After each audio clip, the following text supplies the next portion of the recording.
सभेत्ता कर्मभूभृता भवत्येवान्यथा तस्य विश्वतत्त्वज्ञता कुतः नास्पृष्टः कर्मभिः शश्वत् विश्वद्रश्वास्ति कश्चन तस्यानुपायसिद्धस्य सर्वथानुपपत्तितः प्रणीतिर्मोक्षमार्गस्य न विनानादिसिद्धितः सर्वज्ञादिति तत्सिद्धिर् न परीक्षा सहासहि प्रणेता मोक्षमार्गस्य ना शरीरोऽन्यमुक्तवत् सशरीरस्तु न कर्मा सम्भवत्यज्ञजन्तुवत् न चेच्छाशक्तिरीशस्य कर्माभावेऽपि युज्यते तदिच्छावानभिव्यक्ता क्रिया हेतुः कुतोऽज्ञवत् ज्ञानशक्त्यैव निःशेष कार्योत्पत्तौ प्रभुः किल सदेश्वर इति ख्यानेनुमानमनिदर्शनम् समीहामन्तरेणापि यथा वक्ति जिनेश्वरः तथेश्वरोऽपि कार्याणि कुर्यादित्यप्यपेशलम् सति धर्मविशेषे हि तीर्थकृत्वस्समाह्वये ब्रूयाजिनेश्वरो मार्गं न ज्ञानादेव केवलात् सिद्धस्यापास्तनिःशेष कर्मणो वागसंभवात् विना तीर्थकरत्वेन नाम्नानार्थोपदेशता तथा धर्मविशेषोऽस्य योगश्च यदि शाश्वतः तदेश्वरस्य देहोस्तु योग्यन्तरवदुत्तमः निग्रहानुग्रहो देहं स्वं निर्मायान्यदेहिनां करोतीश्वर इत्येतन् परीक्षाक्षमं वचः देहान्तराद्विना तावत् स्वदेहं जनयेद्यदि तदा प्रकृतकार्येऽपि देहाधानमनर्थकम् देहान्तरात् स्वदेहस्य विधाने चानवस्थितिः तथा च प्रकृतं कार्ये कुर्यादीशो न जातु चेत् स्वयं देहाविधाने तु तेनैव व्यभिचारिता कार्यत्वादेः प्रयुक्तस्य हेतोरीश्वरसाधने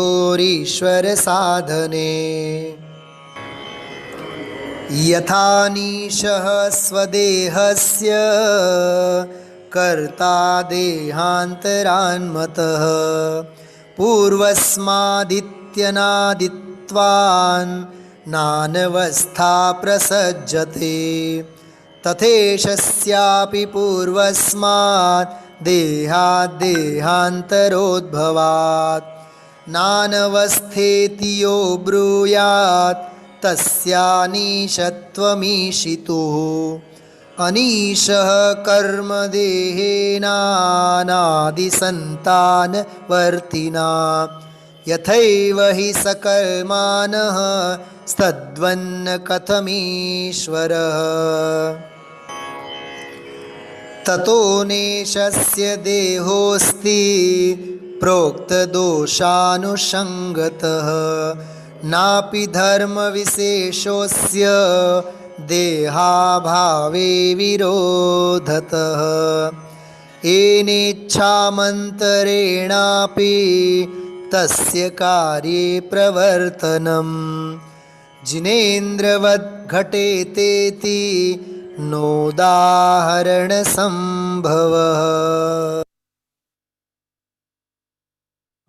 सभी को सादर जय जिनेन्द्र। हम सभी न्याय के विशेषज्ञ विद्वान आदरणीय वीर सागर जी भाई साहब के मुखारबिंद से पिछले कई दिनों से इस सुंदरतम और महान ग्रंथ आप्त परीक्षा जी का स्वाध्याय कर रहे हैं। आज इस विषय की आदरणीय भाई साहब के मुखारबिंद से हम अंतिम चर्चा ही सुनेंगे। उसके उपरांत हमने क्या सीखा इस पर थोड़ी सी कार्यक्रम, एक छोटा सा कार्यक्रम अभय जी भाई साहब देवलाली के मंगल सानिध्य में हम सभी करेंगे। पहले हम जो विषय अभी भाई साहब के मुखारबिंद से हमको शेष रहा सुनना है उसको सुनेंगे। मैं आदरणीय भाई साहब से निवेदन करता हूं कि वह पधारें और हम सभी को लाभान्वित करें। आदरणीय भाई साहब।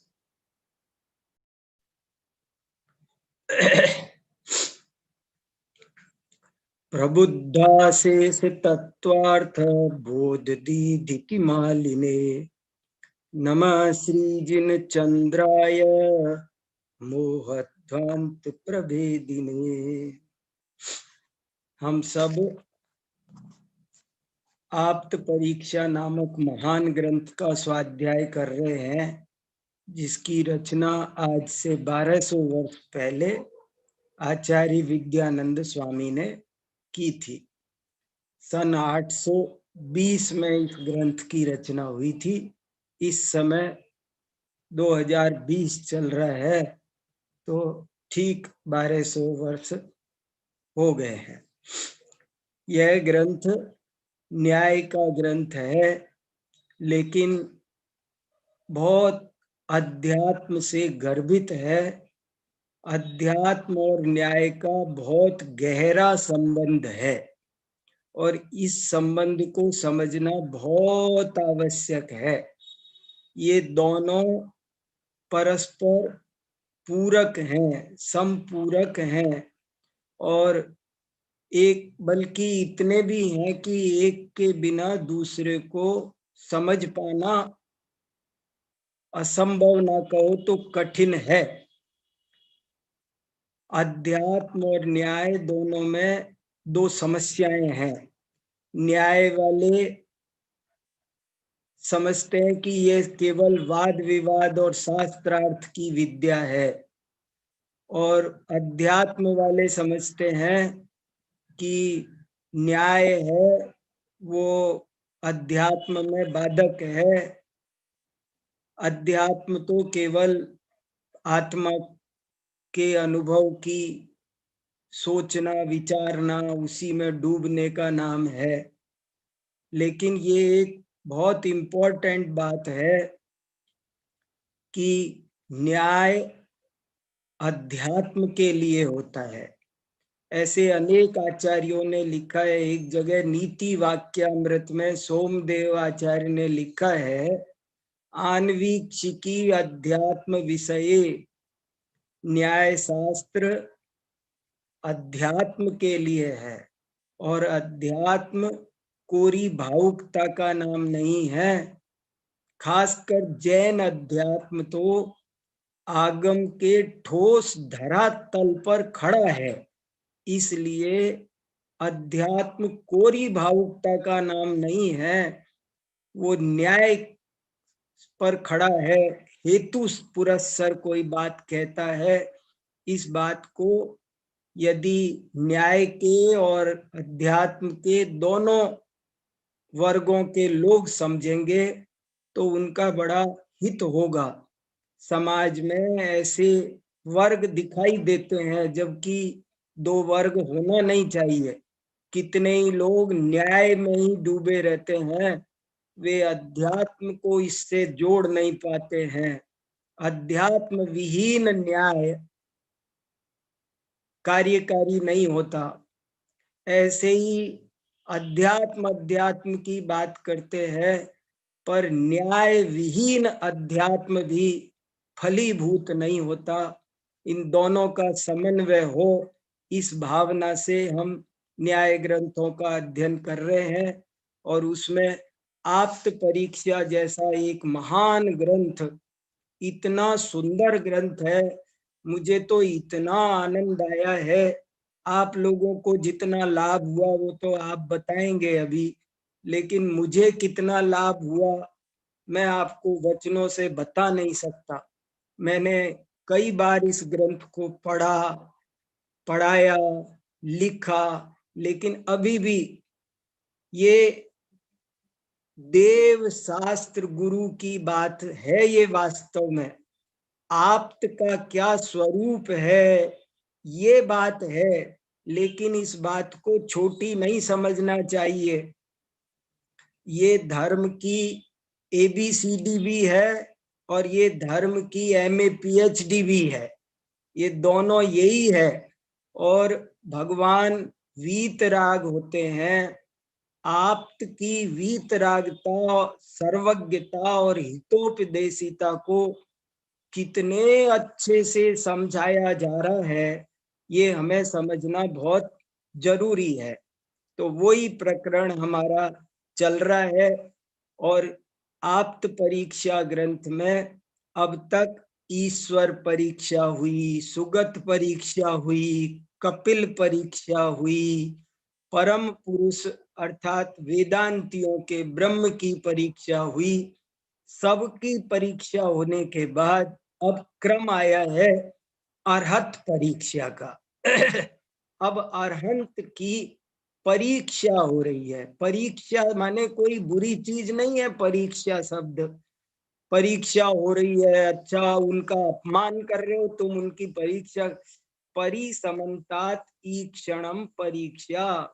अब अरहंत भगवान को भली भांति चारों ओर से उनको समझा जा रहा है, उनका ईक्षण निरीक्षण किया जा रहा है। तो अरहत परीक्षा वाला ये प्रकरण 4 भागों में बटा हुआ है। पहला भाग है अरहत सर्वज्ञ सिद्धि। बहुत अद्भुत प्रकरण हमने पढ़ा, बहुत आनंद आया।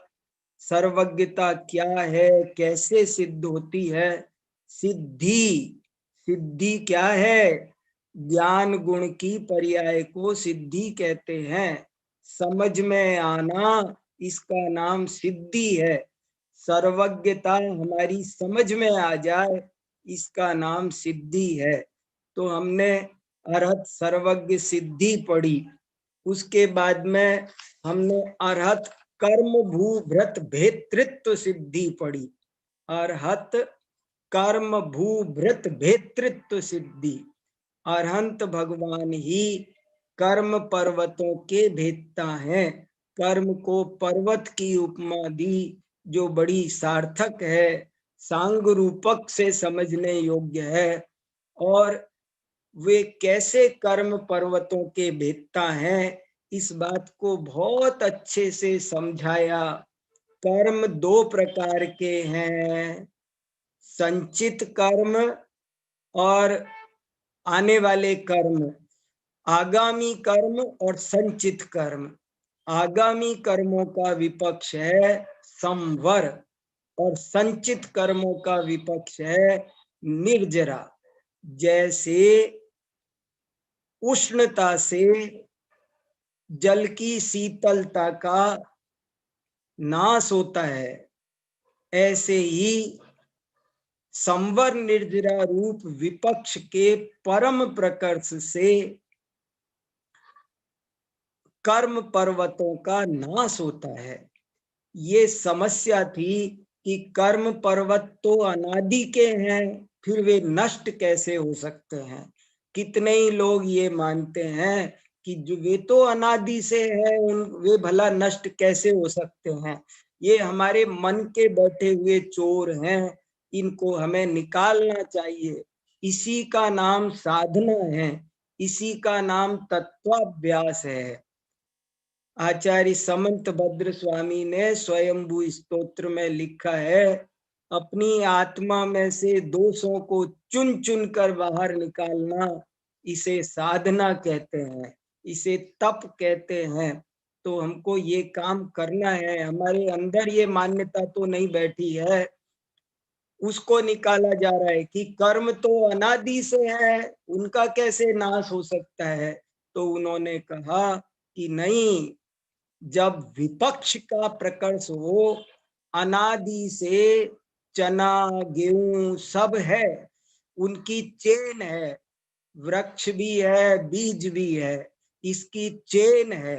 लेकिन यदि बीज को जला दिया जाए, दग्धे बीजे यथा, जैसे बीज को जला दिया जाए तो पुनः अंकुर नहीं होता, इसी तरह कर्मों की जो परंपरा है, चक्र है, वो अनादि होने पर भी यदि संवर निर्जरा की अग्नि से उसे दग्ध कर दिया जाए तो वह कर्म रूपी पर्वत ध्वस्त हो जाता है।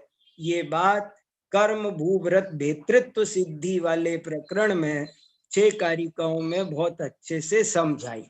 इसके बाद अरहन मोक्ष मार्ग नेतृत्व सिद्धि वाला प्रकरण आया, बहुत समझने लायक है। समझाने का ज्यादा नहीं है, मगर समझने का बहुत ज्यादा है। मोक्ष मार्ग नेतृत्व सिद्धि कितने अच्छे से की। मोक्ष किसे कहते हैं, क्या परिभाषा बनाई, स्वात्म लाभस्ततो मोक्ष, मोक्ष किसको कहते हैं। कमाल कर दिया कि जो स्वात्म लाभ है उसी का नाम मोक्ष है। स्वात्म लाभ का नाम ही मोक्ष है, और किसी का नाम मोक्ष नहीं है। और इस मोक्ष मार्ग की मोक्ष मार्ग नेतृत्व की सिद्धि भी 2-3 तर्क देकर बहुत अच्छे से की है। एक तर्क तो ये था कि बहुत ध्यान से समझने के हैं, इंपॉर्टेंट, मैं शॉर्ट में सब बातें बता रहा हूं। एक बात तो ये चलती है दुनिया में कि मोक्ष की नाम की कोई चीज ही नहीं है। उपप्लववाद, उच्छेदवाद नाम की मान्यताएं चलती है, जो मोक्ष की सत्ता ही स्वीकार नहीं करती। तो उनको समझाया, उनका निराकरण किया। और दूसरी इस बात की चर्चा चलती है कि मोक्ष का मार्ग वास्तव में क्या हो। दो बातें हैं बहुत इंपॉर्टेंट इस प्रकरण की। एक, क्या मोक्ष नाम की कोई चीज वास्तव में है। ये हम सब के अंदर में बैठा हुआ एक प्रश्न है गहरा, जो सब जीवों के मन में बैठा हुआ है। अनंत उपकार है आप्त परीक्षा का और विद्यानंद स्वामी का कि उनने इन अंदर के चोरों को पकड़ के निकाला। और फिर यदि वह मोक्ष है तो उसका मार्ग क्या, इसमें भी दार्शनिक विवदन्ते, इसमें भी दार्शनिक लोग विवाद करते हैं। कोई कहता है श्रद्धा मात्रेण मोक्ष, कोई कहता है ज्ञान मात्रेण मोक्ष, कोई कहता है चारित्र मात्रेण मोक्ष। किंतु ये एक बहुत ही समझने लायक बात है कि वह मोक्ष मार्ग रत्नत्रयात्मक है, रत्नत्रय के समूह रूप ही है। ये छोटी बातें नहीं है मित्रों, ये बहुत काम की बातें हैं। इनको साल साल लगा करके यदि एक एक पॉइंट भी समझ में आ जाए तो समझना ये जल्दी समझ में आ गए। इन पर गहराई से चिंतन करना है। क्या वीतरागता है, क्या सर्वज्ञता है, क्या मोक्ष है, क्या मोक्ष मार्ग है, ये अत्यंत प्रयोजनभूत विषय हैं जिनको हमने अनादिकाल से आज तक समझा नहीं, और अभी भी हम कई बार अपने को धोखा देते रहते हैं। हम इन विषयों को रट लेते हैं, दूसरे को सुना देते हैं, लेकिन इनको हृदयंगम नहीं करते, अपने हृदय में समझ नहीं पाते ठीक से, इसलिए इनका अटल श्रद्धान नहीं होता और हम गलतियां करते रहते हैं। मुंह से ये बातें बोलते रहते हैं और हमारे चिंतन में, हमारे आचरण में इनके विपरीत बातें चलती रहती है। इसलिए हमको ये विषय अच्छी तरह समझना है कि मोक्ष क्या है और मोक्ष का मार्ग क्या है, वीतरागता क्या है। वीतरागता पर कितना बढ़िया प्रश्न उठाया। कितने ही लोग ये कहते हैं रागादि का अभाव संभव ही नहीं है, हो ही नहीं सकता। भला राग द्वेष पूरी तरह मिट भी सकते हैं किसी के, ऐसा मानने तैयार नहीं है बड़े बड़े बहुत सारे चिंतक। उसका सुंदर समाधान किया। इस तरह ये एक बहुत ही काम का विषय, आत्म कल्याण का विषय हमारा चल रहा है। तो अरहत सर्वज्ञ सिद्धि हुई, अरहत कर्म भूभृत भेतृत्व सिद्धि हुई और अरहत मोक्ष मार्ग नेतृत्व सिद्धि हुई। और अब चौथा हिस्सा इसका चल रहा है, उसका नाम है अरहत वंद्यत्व सिद्धि।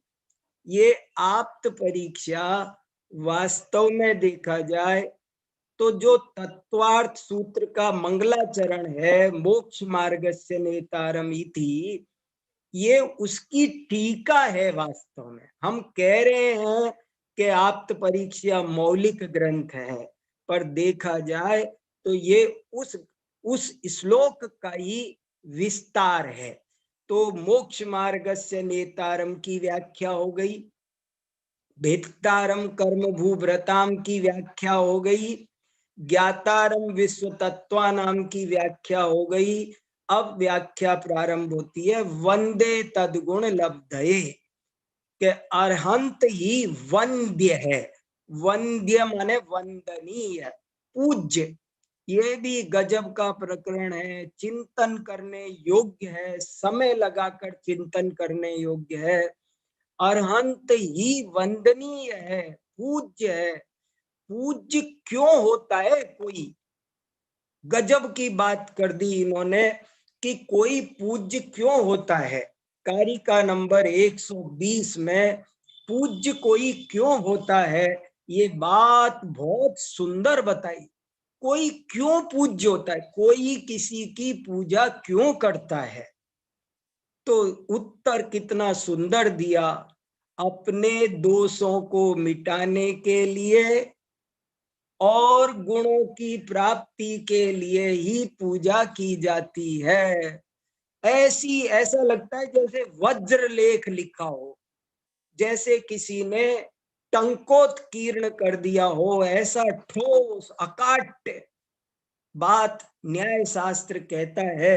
गजब हो गया। 120 नंबर की कारिका कहती है कोई भी किसी की क्यों पूजा करे, कोई किसी का स्मरण क्यों करे, वंदन क्यों करे, पूजन क्यों करे, आराधना क्यों करे, तो गजब की बात कही है। कितनी बढ़िया कही कारिका नंबर 120 में कि सिर्फ इसीलिए कोई किसी की पूजा वंदना करता है कि अपने दोषों का नाश हो और हमें गुणों की प्राप्ति हो। और यह काम अरिहंत की पूजा से ही संभव है, और किसी की पूजा से ये काम नहीं हो सकता। अपने दोषों को मिटाने का और गुणों की प्राप्ति का काम अन्य की वंदना से नहीं हो सकता, केवल अरहंत की वंदना से हो सकता है। देखो ही लगा लगा कर बात कही जा रही है। अन्य योग व्यवच्छेदा निश्चिते ही महात्मनि, बिना व्यवच्छेद के अनुष्ठान प्रतिष्ठित नहीं हो सकता भाई, इसलिए ही लगा लगा कर बात, अरहंत ही वंद्य है। तो कितनी बढ़िया 120 नंबर की कारिका, वीतनी शेष दोषोता प्रवंद्योरहन गुणाम बुद्धि तद गुण प्राप्त ये सद्भि रीति संक्षेप तोन्वय। सबका सार, देखो कितना बढ़िया शब्द दिया, संक्षेप तोन्वय, पूरी बात का मुद्दे का सार ये है कि जिससे हमें दोषों को मिटाने की और गुणों को प्राप्त करने का मार्ग मिले, भावना जगे, वही वंदनीय है और वह अर्हत है। ये 120 कारिका तक हमने पढ़ा था। अब 121वीं कारिका आपको पढ़कर सुना रहा हूं। बहुत सुंदर 121वां छंद है। मोहाक्रांता न भवति गुरोः मोक्ष मार्ग प्रणीतिर नर्ते तस्या सकल कलुषद ध्वंसजा स्वात्मलब्धि तस्यैवन्द्यः परगुरुरिह क्षीणमोहस्त्वमर्हन् साक्षात् कुर्वन् नमलकमिवा शेषतात्वानि नाथ। इसको 100 बार पढ़ो इस श्लोक को, तब आपको इसका रस आएगा, तब इसको भाव समझ में आएगा। इतना आनंद आ रहा है, मैं बार बार पढ़े जा रहा हूँ, बार बार पढ़े जा रहा हूँ और बहुत रस कस निकल रहा है। जो मोहाक्रांत होगा, मोहाक्रांतात न भवति गुरो, जो क्या बात कह रहे हैं, जो मोहाक्रांत होगा वो गुरु नहीं हो सकता। एक ही लाइन में कमाल कर दिया, मोहाक्रांतात न भवति गुरो, जो मोहाक्रांत होगा वो गुरु नहीं हो सकता, वो मोक्ष मार्ग प्रणीति नहीं कर सकता। जो मोहाक्रांत होगा, मोहाक्रांत माने जिस पर मोह ने आक्रमण कर रखा है, वो व्यक्ति गुरु नहीं हो सकता। उससे कभी भी मोक्ष मार्ग के प्रणयन की आशा मत करना, वो मोक्ष मार्ग का प्रणयन नहीं कर सकता।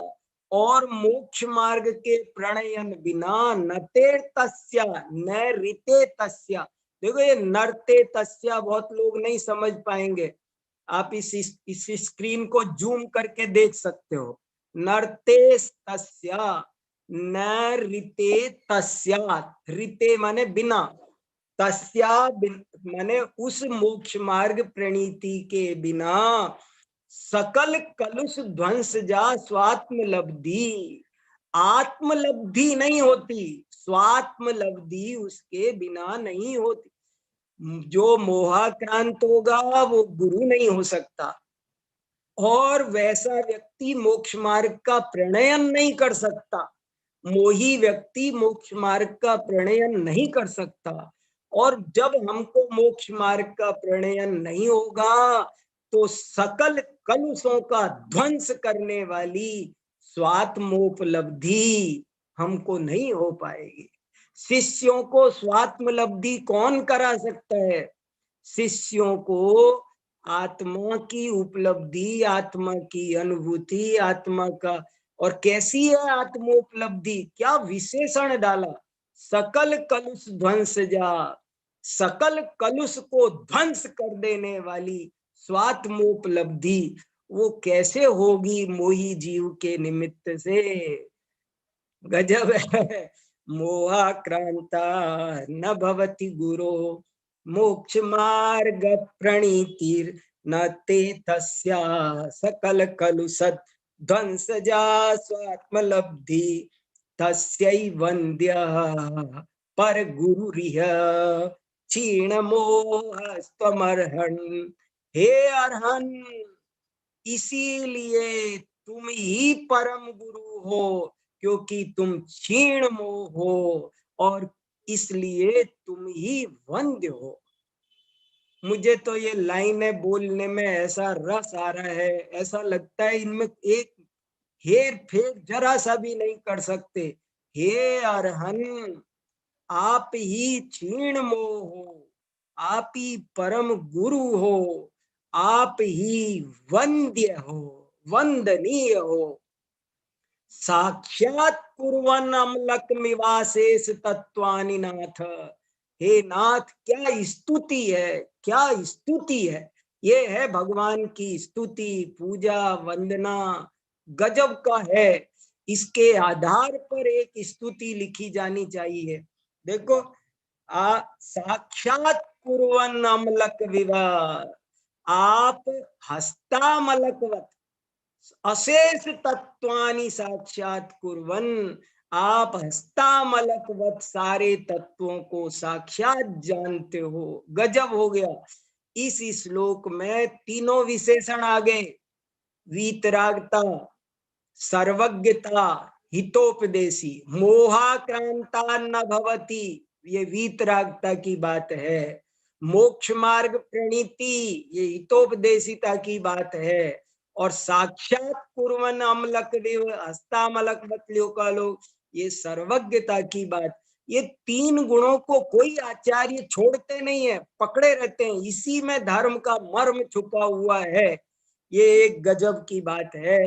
तो हे भगवान, जो वीतराग, सर्वज्ञ और हितोपदेशी होगा, वही वंदनीय हो सकता है, क्योंकि वही स्वात्मोपलब्धि करा सकता है।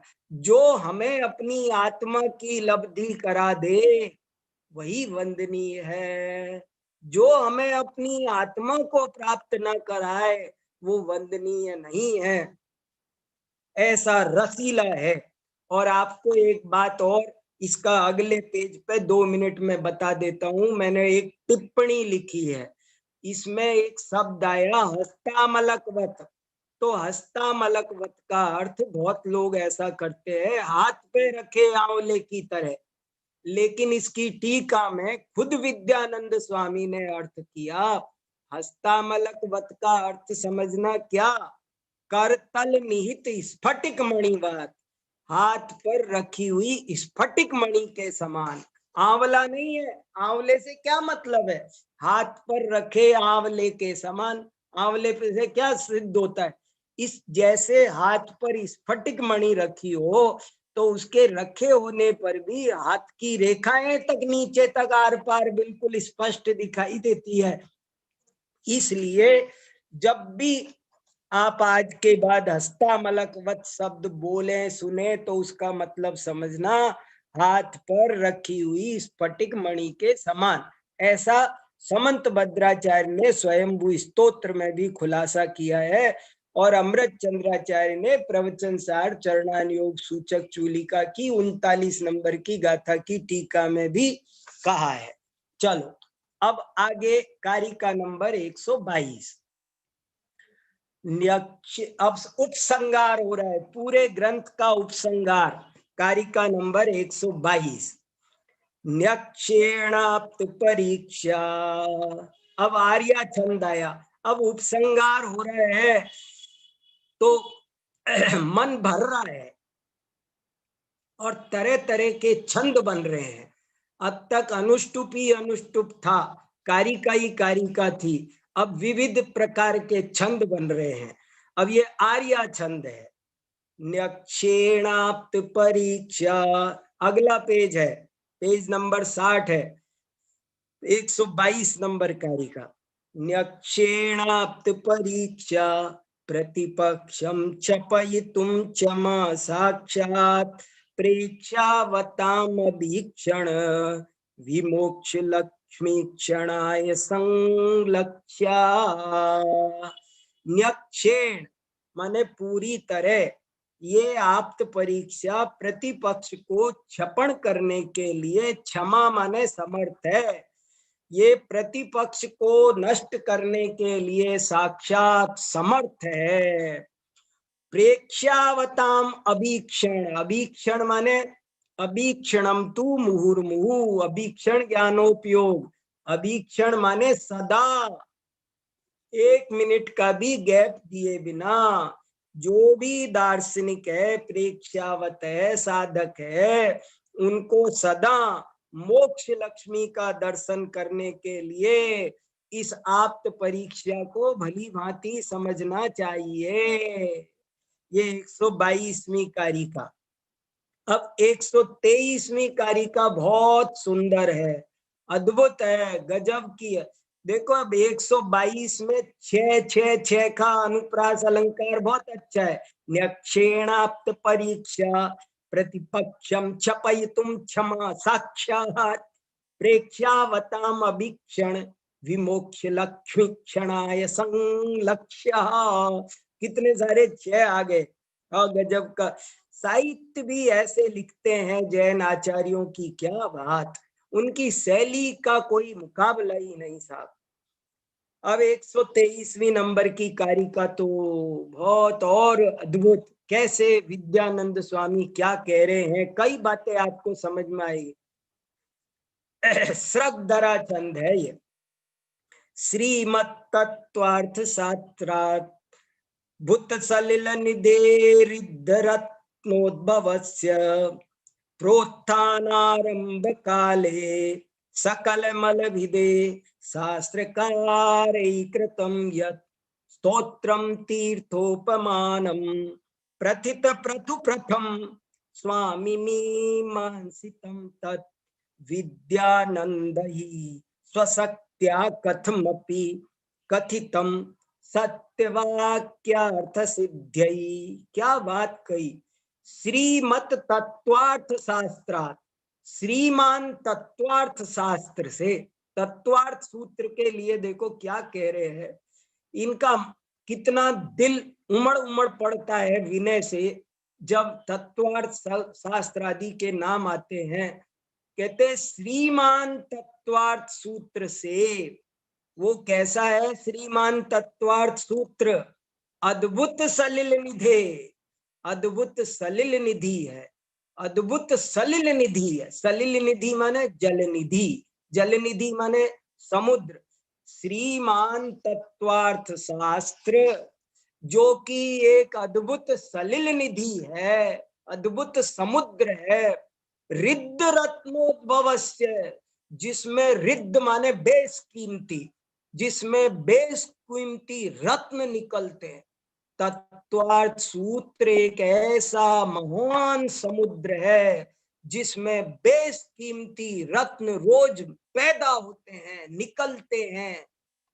और उस तत्वार्थ सूत्र के प्रोत्थानारंभ काले, उस तत्वार्थ सूत्र के प्रोत्थान में, प्रस्तावना में, आरंभ काल में सकल मल विदे, सकल मल को नष्ट करने वाला तत्वार्थकारी शास्त्रकारी कृतम यत्, शास्त्रकार ने जो किया है, स्तोत्रम तीर्थोपमानम, जो शास्त्रकार ने नाम नहीं बोला उमा स्वामी, अरे बड़े लोगों का नाम नहीं बोला जाता।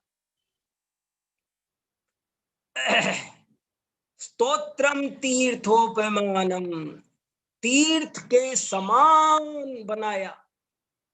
ये उमा स्वामी महाराज ने जो श्लोक बनाया मोक्ष मार्गस्य नेतारम, ये तीर्थोपमानम है।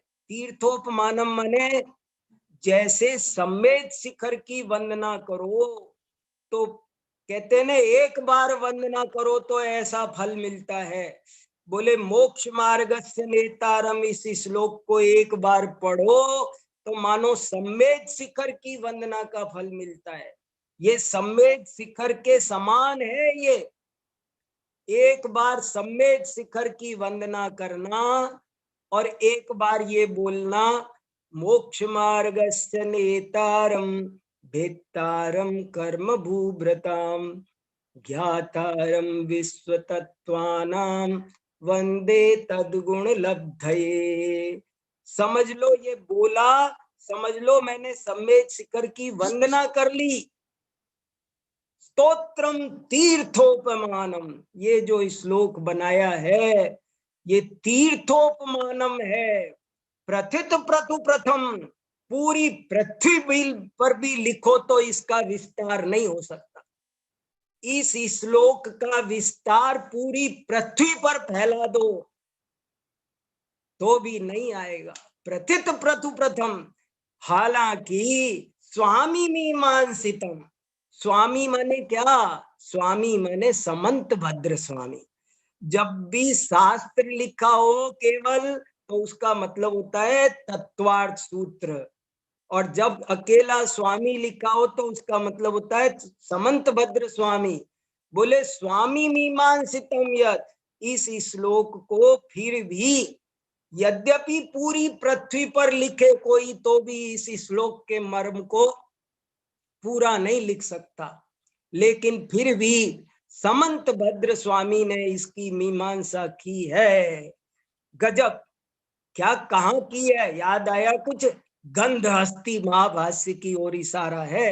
गंधहस्ती महाभाष्य में समंत भद्र स्वामी ने इस श्लोक का विस्तार किया है, और मैंने उसी को मुझ विद्यानंद ने स्वशक्त्या, अपनी शक्ति से, कथमपि कथितम, थोड़ा सा मैंने कुछ कहा है, सत्य वाक्यार्थ सिद्धई, सत्य वाक्यार्थ की सिद्धि के लिए मैंने थोड़ा सा कुछ कहा है। क्या विनम्रता! इस श्लोक में कितनी बातें कही गई है। कभी घंटे 2 घंटे इस पर प्रवचन हो सकता है, ऐसा सुंदर। कभी जिनको स्वाध्याय करना हो वो इस पर 1 घंटा प्रवचन करो, तब उनको स्वयं भी इसका भाव भाषण गहराई से होगा। और अब अंतिम कारिका 124, अनुष्टुप छंद, अंतिम कारिका हो गया पूरा। ये ग्रंथ अद्भुत महान ग्रंथ है। देखो क्या कहा, कैसा इनका हृदय उमड़ कर पड़ा। तत्वार्थ सूत्र समंत भद्र और उमा स्वामी के लिए। ओम नमः। 124वीं कारिका अंतिम। इति तत्वार्थ शास्त्रादौ मुनीन्द्र स्तोत्र गोचरा प्रणीताप्त परीक्षेयम कुविवाद निवृत्तये। इस प्रकार तत्वार्थ शास्त्र के प्रारंभ में, आदौ माने प्रारंभ में,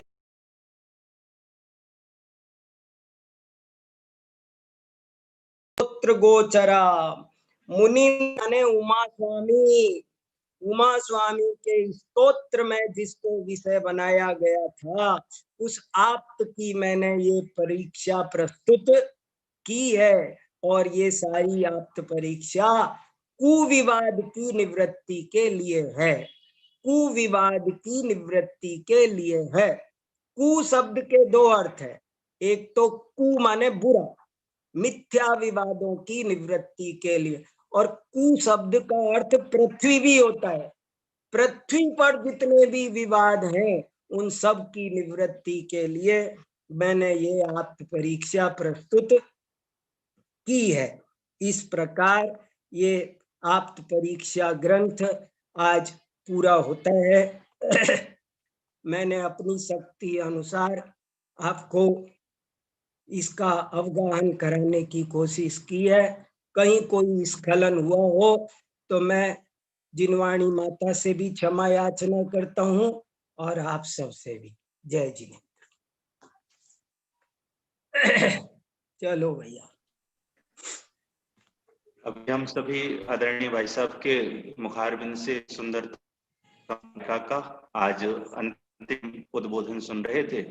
अभी हम संक्षिप्त में जिनवाणी स्तुति करेंगे, और उसके बाद जो हमारा आज का कार्यक्रम है, हमने क्या सीखा, उस कार्यक्रम को यहाँ से प्रारंभ करेंगे। संक्षिप्त में जिनवाणी स्तुति पढ़ के। निज निधि निज में बताई, यह अनंत उपकार है, उसके लिए जिन वाणी माँ को वंदना सत्यवार है। जवली जिनवाणी माता की जय। महान जैन शासन की जय। पीडीएफ जो शेयर कर रहे हैं वो पीडीएफ हटा दें।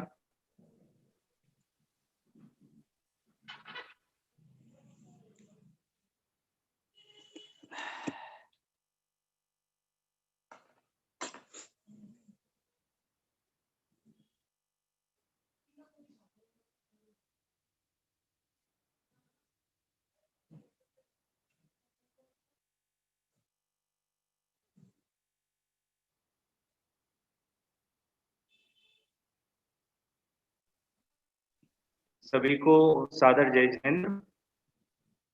मेरी आ रही होगी अभी।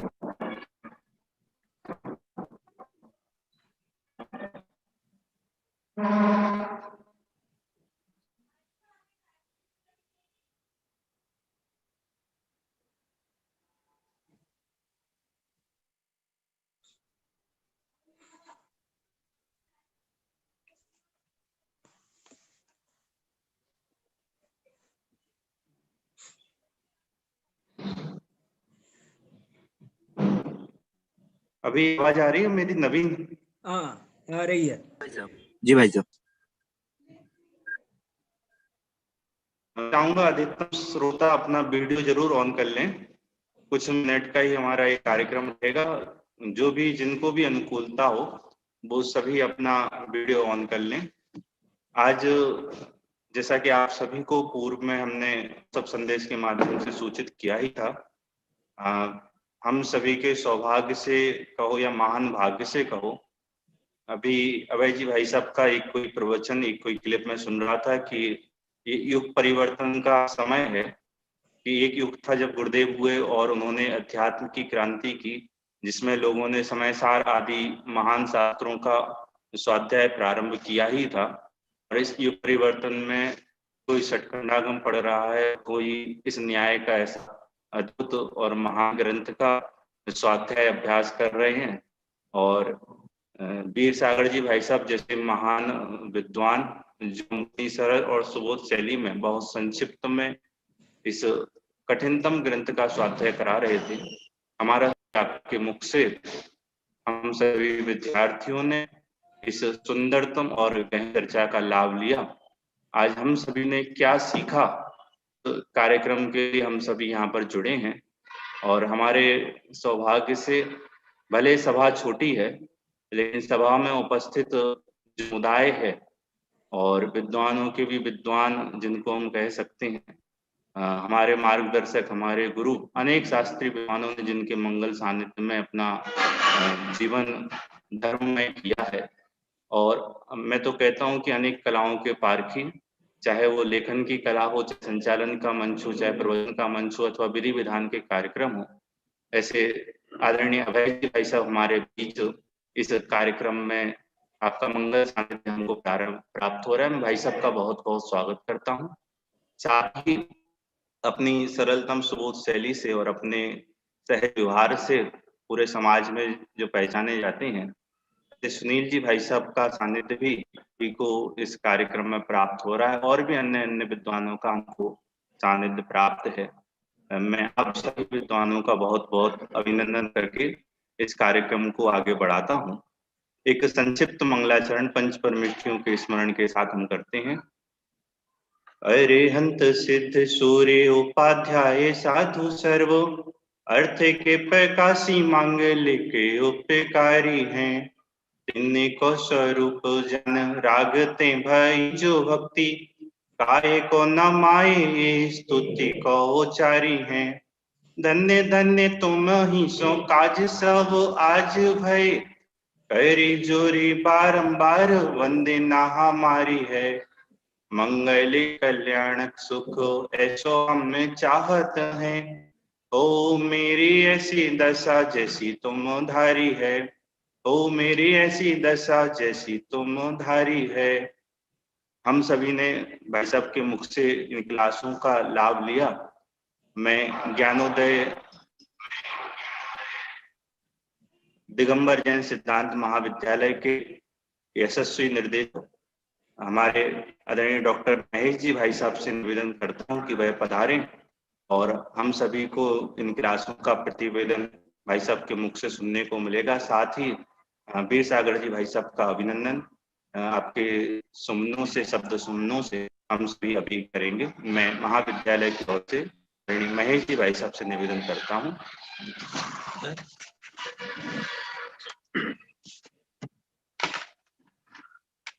ओम नमः सिद्धेभ्यः। सभी को सादर जय जिनेन्द्र। परम सम्माननीय अभय जी भाई साहब हमारे इस पूरे कार्यक्रम में जिन्होंने एक ऐसे ग्रंथ के लिए कि जो बड़ा दुरूह माना जाता है और जन सामान्य तो उससे परिचित है ही नहीं। ऐसे ग्रंथ के लिए हम सबके सामने रखा परम सम्माननीय वीर सागर जी, सुनील जैनापुरे जी, हमारे अन्य मुमुक्षु भाई और प्रिय छात्रों। ये बड़े सौभाग्य का विषय है कि आजकल जितनी होती हैं उनमें प्रायः पहला प्रयास ये किया जाता है कि गोष्ठी में अगर अभय जी या वीर सागर जी कोई मिल जाए तो पहले वहां से शुरुआत कर लें, जब वहां से मना हो तब फिर हम आगे बढ़ें। तो निश्चित ही हम सबके लिए एक सौभाग्य का विषय रहा कि हमें दो में से एक नहीं, दोनों ही मिले और निरंतर मिले। और जहां केवल 25 कारिकाओं की बात होना थी और यही तय हुआ था कि हम केवल 25 कारिकाओं का पाठ्यक्रम कराएंगे, तो वास्तव में ये अभय जी का हम सबके ऊपर उपकार रहा कि उन्होंने ये प्रस्ताव रखा कि पूरा ग्रंथ हो जाए। और वीर सागर जी ने भी उस चीज के लिए अपनी सहर्ष स्वीकृति दी और उस ग्रंथ के लिए, जो वास्तव में एक दिन हम सबके भी आफत परीक्षा रही और मैं तो वहां से शास्त्री करके भी निकल गया, पर उस ग्रंथ को अभी पढ़ा। माने लगभग वहां से निकले हुए आज 30 साल हो चुके हैं। 30 साल के बाद में उस ग्रंथ को स्वाध्याय करने का अवसर प्राप्त हुआ और इतने सहज और सरल ढंग से कि जिसे हम प्रवचनों में तो लेने की सोच नहीं पाते हैं, या एक दो ग्रंथ जो हमारे फिक्स हमने कर रखे हैं हम उनसे आगे नहीं बढ़ते हैं। अब ऐसे लगता है कि कभी आप्त परीक्षा पर भी यदि चर्चा करना चाहें तो हमारे छात्र उस पर भी चर्चा कर सकते हैं। तो निश्चित ही बहुत बड़ी उपलब्धि इस दृष्टि से भी है कि किसी विषय के लिए जब हम इस उम्र में, जिसमें ये हमारे बच्चे इस ग्रंथ के लिए पढ़ रहे हैं और जहां वास्तव में हम लोगों के लिए कठिन प्रतीत होता था, आज इन सब के लिए बड़ी सुलभता के साथ में आदरणीय वीर सागर जी ने उस चीज को उपलब्ध करा दिया है। अभी जब इनकी परीक्षा हुई थी तो जो इन बच्चों ने जिस प्रकार से उसमें सहभागिता की परीक्षा में, और जो इनके परिणाम थे वो परिणाम बहुत उत्साहवर्धक थे। और मूल चीज होती है किसी विषय को बारीकी से पकड़ना। न्याय जैसे विषय के लिए पकड़ना बहुत कठिन काम, इतना सामान्य काम नहीं है कि हम हेतु में और हेतुआभास में बहुत जल्दी अंतर कर दें, कि सर्वज्ञ की सिद्धि बड़े जल्दी कर दें। बहुत सारे ऐसे प्रश्न हैं कि जो जब तक अंदर उनकी पैठ नहीं हो तब तक हम उन्हें नहीं निकाल सकते बाहर। तो वास्तव में परीक्षा के दौरान देखने में आया कि हमारे इन विद्यार्थियों ने बहुत अच्छा उसमें प्रयास किया और 10 विद्यार्थियों ने बहुत श्रेष्ठतम अपनी तरफ से उसमें दिया। और उससे ऐसे लगा कि वास्तव में जो आदरणीय भाई साहब की कक्षा में, तो लगभग मुझे लगता है 10 कक्षाओं में मैं स्वयं उपस्थित रहा हूं, तो विषय को जितनी सरलता के साथ में भाई साहब ने प्रस्तुत किया, वो अन्य हमारे जो मुमुक्षु भाई बैठते थे उनके लिए भी बहुत आसानी से हृदयंगम होता था, क्योंकि उनके जो बाद के प्रश्न आते थे यद्यपि बहुत ही सहज और सरल होते थे, पर जो छात्रों की ओर से जब बात रखी जाती थी तो वो निश्चित ही बहुत गंभीर होती थी। तो ऐसे में हम वास्तव में शब्दों से अभिनंदन तो क्या करें, आदरणीय भाई साहब का सानिध्य हम बार बार सोचते हैं कि यहाँ हमें साक्षात रूप से मिले, पर बहुत सारी चीजें ऐसी हो जाती हैं, चाहे हम उन्हें सामाजिक कहें या कुछ भी कहें, कि जो हमारे नियंत्रण से बाहर की रहती है, तो हम ना चाहते हुए भी वैसा करने के लिए मजबूर रहते हैं। तो पर ये जो कोरोना काल के चलते जो ये व्यवस्थाएं सुलभ हुई है, उसमें वास्तव में मुझे लगता है कि अगर हम साक्षात वीर सागर जी को यहाँ बुलाना चाहते तो कई बार कोई रोक देता, कई बार कोई रोक देता, कई बार भाई साहब ही नहीं आते, माने 3-4 कारण मिल जाते। पर कोरोना में किसी का इसमें आपत्ति कोई ले ही नहीं पाया, सबसे अच्छी चीज ये रही। और आदरणीय अभय जी भाई साहब का सानिध्य मिलना तो निश्चित ही बहुत बड़े सौभाग्य की बात है। प्रत्येक कक्षा के बाद में अपनी टिप्पणी भी और जो उसमें और अन्य विषय है उससे जुड़ा हुआ, उसके लिए प्रस्तुत करना निश्चित ही हमारे विद्यार्थियों का सौभाग्य रहा है। हमें चाहते हैं कि जैसे जो इस तरीके का जो कक्षाओं का एक क्रम है, आदरणीय भाई साहब का ये सानिध्य हम सबके लिए निरंतर मिलता रहेगा। मैं आज इस अवसर पर आदरणीय अभय जी भाई साहब, परम सम्माननीय वीर सागर जी भाई साहब, सुनील जी और अन्य सभी मुमुक्षु भाइयों का हार्दिक अभिनंदन करते हुए अपनी बात समाप्त करता हूँ। बहुत धन्यवाद हमारे महाविद्यालय के निर्देशक डॉक्टर महेश जी भाई साहब, मुख्य हम सभी ने इन कक्षाओं का स्वयं अपने उपस्थित हो अभी हम सभी यहाँ पर सुन रहे थे। मैं चूंकि अधिक विलंब ना करते हुए जिन विद्यार्थियों ने इन क्लासों का लाभ लिया उन विद्यार्थियों को ही आवाज दे रहा हूँ। सबसे पहले ध्रुव जैन, ज्ञानार्थी ध्रुव जैन शास्त्री प्रथम वर्ष से पढ़ते हैं और अपनी बात यहाँ पर रखेंगे। ध्रुव जैन।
सभी को मेरा सादर जय जिनेन्द्र।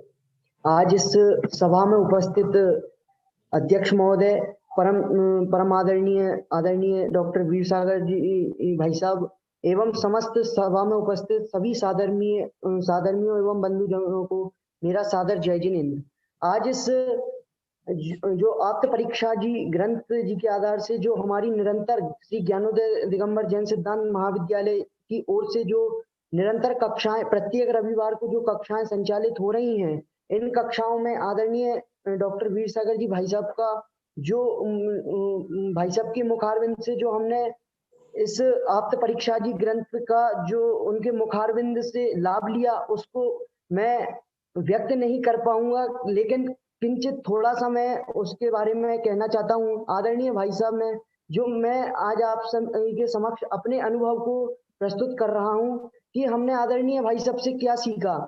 क्योंकि जब भाई साहब पढ़ाते थे तो स्वयं मानो कि आचार्य विद्यानंद स्वामी हमें पढ़ा रहे हैं। इस प्रकार से भाई साहब ने उन कारिकाओं का, उन श्लोकों का, उन जो न्याय शास्त्र की गहराई है उसको मतलब उसके समीप जाकर गहराई में जाकर हमें उस तत्व के मर्म को हमको दिया। ऐसा मानो लगता है कि आचार्य विद्यानंद स्वामी स्वयं हमें पढ़ा रहे हैं। उन्होंने किस तरह से मतलब अन्य मतों को निरसन करने की, खंडन करने की बात इधर कही कि मतलब 3 विशेषण मुख्यतः भाई साहब ने बताए और आचार्यों ने भी यही 3 विशेषणों से सिद्धि की, वीतरागता, सर्वज्ञता और हितोपदेशिता, जिसमें 3 शब्द आए, कर्म, भूव्रत, भेतृत्व, मोक्ष मार्ग, उपदेशत्व और सर्वज्ञत्व। तो इन तीनों से भाई साहब ने एवं आचार्य देव ने किस तरह से सर्वज्ञ सिद्धि की और अरहंत भगवान को जो सिद्ध किया कि वही आप हैं। और अनेक जो मतों में प्रकरण चलते हैं जैसे कपिल परीक्षा, अनेक ऐसे जो प्रकरण आए, परम पुरुष परीक्षा, स्वगत परीक्षा एवं अनेक प्रकरण की जो परीक्षाएं आई, तो उसमें तीनों का मूल जो बताया कि हम तो वीतरागता, सर्वज्ञता और हितोपदेशिता को ही वीतरागी और सर्वज्ञ और हितोपदेशिता को ही अरहंत एवं सर्वज्ञ मानते हैं। ऐसे अनेक मतों का निराकरण भाई साहब के मुखारविंद से किया गया। और भाई साहब ने जब हम शुरू में जब कक्षाएं शुरू हुई थी तो हम विद्यार्थियों के लिए एक निर्देशन यह दिया गया कि किस तरह परीक्षा की तैयारी हमें करना चाहिए। जैसे कि कोई निबंधात्मक प्रश्न बनता है, कोई 20 नंबर का यदि प्रश्न है तो उसमें यदि आपके पास समय रहा तो आप निबंधात्मक रूप से उसे लिखें तो आपकी एक प्रिपरेशन बहुत अच्छे से होती है। तो इस प्रकार भाई साहब ने कई हमें दिशा निर्देश भी इस ग्रंथ के स्वाध्याय के साथ साथ अनेक दिशा निर्देश किए। और भाई साहब निश्चित ही हम इन दिशा निर्देशों का पालन करके आगे की ओर अग्रसर रहेंगे। इसी मंगलवाणी के साथ मैं अपनी वाणी को विराम देता हूँ। जय हिंद।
ध्रुव, आवाज नहीं आ रही आपकी, आप माइक चालू करें अपना। अरे हो गया। तो सब हो गया।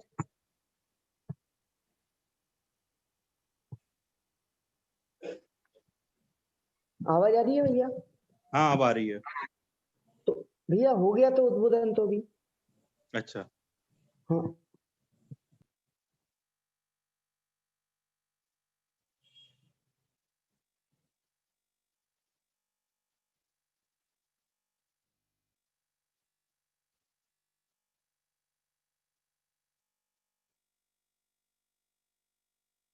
आ, अभी हम ध्रुव को सुन रहे थे, चूंकि नेटवर्क हमारे यहाँ थोड़ा सा आज कम आ रहा है, इसलिए बीच बीच में हुए विघ्न के लिए मैं क्षमा चाहता हूँ।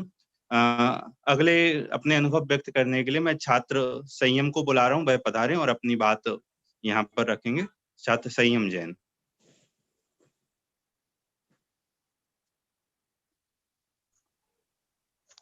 ओम नमः सिद्धेभ्य। आदरणीय वीर सागर जी भाई साहब, आदरणीय अभय जी भाई साहब और सम्मानीय मंच।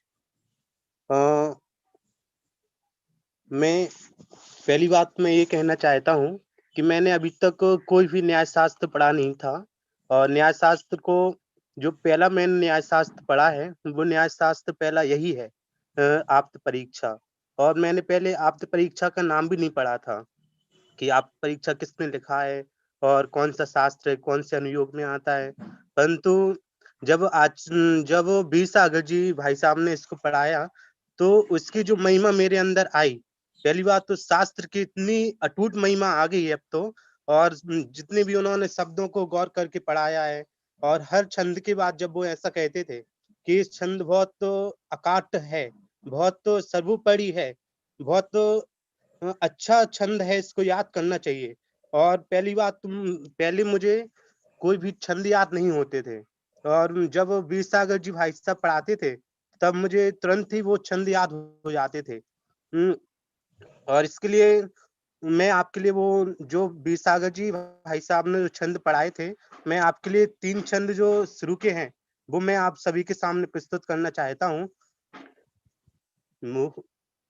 प्रबुद्धासेस्तत्त्वार्थो बोधिदीति मालिने, नमः श्रीजिनचन्द्राय मोहिध्यावान् प्रवेदिने, श्रेयो मार्गस्य संसिद्धि प्रसादात् परमेष्टिना, इत्याहुस्तद्गुणैस्त्रोतं शास्त्रादौ मुनिपुङ्गवा, मोक्षमार्गस्य नेतारं वेत्तारं कर्मभुवितां, ज्ञातारं विश्वतत्त्वानां वन्दे तद्गुणलब्धये। पहले मैं जो तत्वा सूत्र का जो प्रथम जो श्लोक था, जिसे मंगलाचरण के रूप में जाना जाता है, उसको मैं ऐसे ही पढ़ लेता था, परंतु उसका मुझे भावासन नहीं होता था। परंतु जब ये पूरी आप्त परीक्षा को पढ़ने के बाद उसकी इतनी महिमा आने लगी कि मैं इन तीनों छंदों के लिए रोज मंदिर में जब भी जाता हूँ सुबह शाम इन तीनों कारिकाओं का बहुत अच्छे से अध्ययन करता हूँ, स्वाध्याय करता हूँ। और जो इस जो मंच है, इस मंच का जो टाइटल रखा गया था कि हम सभी ने क्या सोचा, हम सभी ने क्या सीखा, मुझे ऐसा लगता है कि इस उक्ति के अलावा इस उक्ति होनी चाहिए थी कि हम सभी ने क्या नहीं सीखा इस पूरी आप्त परीक्षा में। तो पहली बात तो देखो, मुझे आप्त परीक्षा एक तो ग्रंथ का नाम भी नहीं पता था और विद्यानंद आचार्य का भी नाम नहीं पता था, परंतु उसके बाद मैंने भी जो अभी ध्रुव बोल रहा था, तो जैसे ध्रुव ने बोला कि निबंध टाइप में लिखना चाहिए, मैंने हर जितनी भी भाई साहब ने चीज पढ़ाई थी, मैंने हर चीज को निबंध टाइप में लिखा है। और उसको एक एक जो भाई साहब ने कहा था कि एक एक शब्द की डायरी भी होनी चाहिए, जो न्याय शास्त्र है उसकी डायरी भी मैंने बहुत अच्छे से बनाई है और उसको मैं रोज स्वाध्याय के रूप में उसको पढ़ता हूँ सुबह। और वो मेरी भाई साहब से एक प्रार्थना है कि भाई साहब आपने जो अपने फेलियर से सक्सेस तक की जो आपकी कहानी है, वो आप लास्ट में हम सभी को जरूर बता के जाना, जिससे हम सभी को भी आपके इस पूरे व्यक्तित्व से, जो आपका निर्वंचनीय व्यक्तित्व है, उससे हम सभी को भी बहुत कुछ सीखने को मिलेगा। और और इसमें हमने ईश्वर की सिद्धि के, ईश्वर की जो निरासन किया था, ईश्वर परीक्षा का निरासन किया, सौगत का निरासन किया, कपिल का निरासन किया और परम परमेश्वर जो थे उनका भी निरासन किया। और अनेक प्रकार से पक्ष कैसे होते हैं और पक्ष का जो पूर्व पक्ष उत्तर पक्ष कैसे होते हैं और तर्क कैसे दिया जाता है और किस प्रकार से सिद्धि की जाती है और हमारे अरिहंत भगवान कैसे होते हैं, उनके तीनों गुण की विशेषता कितनी अटूट है, जो एक चीज को मान के बैठ जाता है वो कैसा होता है और जिसकी परीक्षा क्या होती है, परीक्षा किस प्रकार करनी चाहिए। और इन सभी के बारे में जब आज वीर सागर जी भाई साहब ने हम सभी को बताया, तो मुझे भी इसके बारे में बहुत कुछ सीखने को मिला। मेरे अंदर भी ऐसी मान्यता भी थी कि अपन कोई काम करते हैं तो जो भगवान है, तो भगवान भी अपन को कुछ देते होंगे, परंतु ऐसी जो मान्यता मेरे अंदर थी, इन मान्यताओं का मेरे अंदर से मंडन हुआ और जितनी भी अन्य मान्यताएं थी उनका खंडन हुआ। इस प्रकार मैंने आचार्य विद्यानंद आचार्य देव जी के द्वारा जो आप्त परीक्षा नामक ग्रंथ लिखा गया, उसके माध्यम से मैंने बहुत कुछ सीखा। और मैं इसलिए इसमें ये कहना चाहता हूँ कि जो अभी जो टाइटल रखा गया था, हमने क्या सीखा, इसकी जगह पे ये होना चाहिए था कि हमने क्या नहीं सीखा। हमने बहुत कुछ सीखा इस कक्षाओं में, जो 4-5 माह से आचार्य विद्यानंदी जी द्वारा लिखित आप्त परीक्षा के द्वारा भी वीर सागर जी भाई साहब द्वारा ली जा रही थी। इसी मंगल भावना से अपनी बात को समाप्त करता हूँ। और एक चीज अभी और, हाँ, हाँ, एक चीज और, मेरे जीवन में 2 ही ऐसे गुरु मिले हैं जिन्होंने मुझे इतने अच्छे तरीके से पढ़ाया है। और एक गुरु जो मिले हैं उनका स्वरूप उनका कहना था कि जो अपन एक एक शब्द पढ़ते हैं तो उन शब्दों का हमें ज्ञाता हो जाना चाहिए। यदि अपन एक लाइन भी पढ़ रहे हैं तो इस प्रकार से पढ़ें कि वो हम उसके ज्ञाता हो गए हों।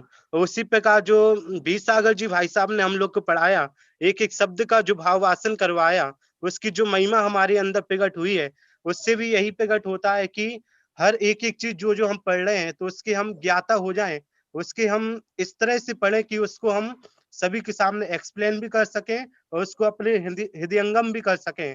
इस प्रकार अपनी भावनाओं को समाप्त कर।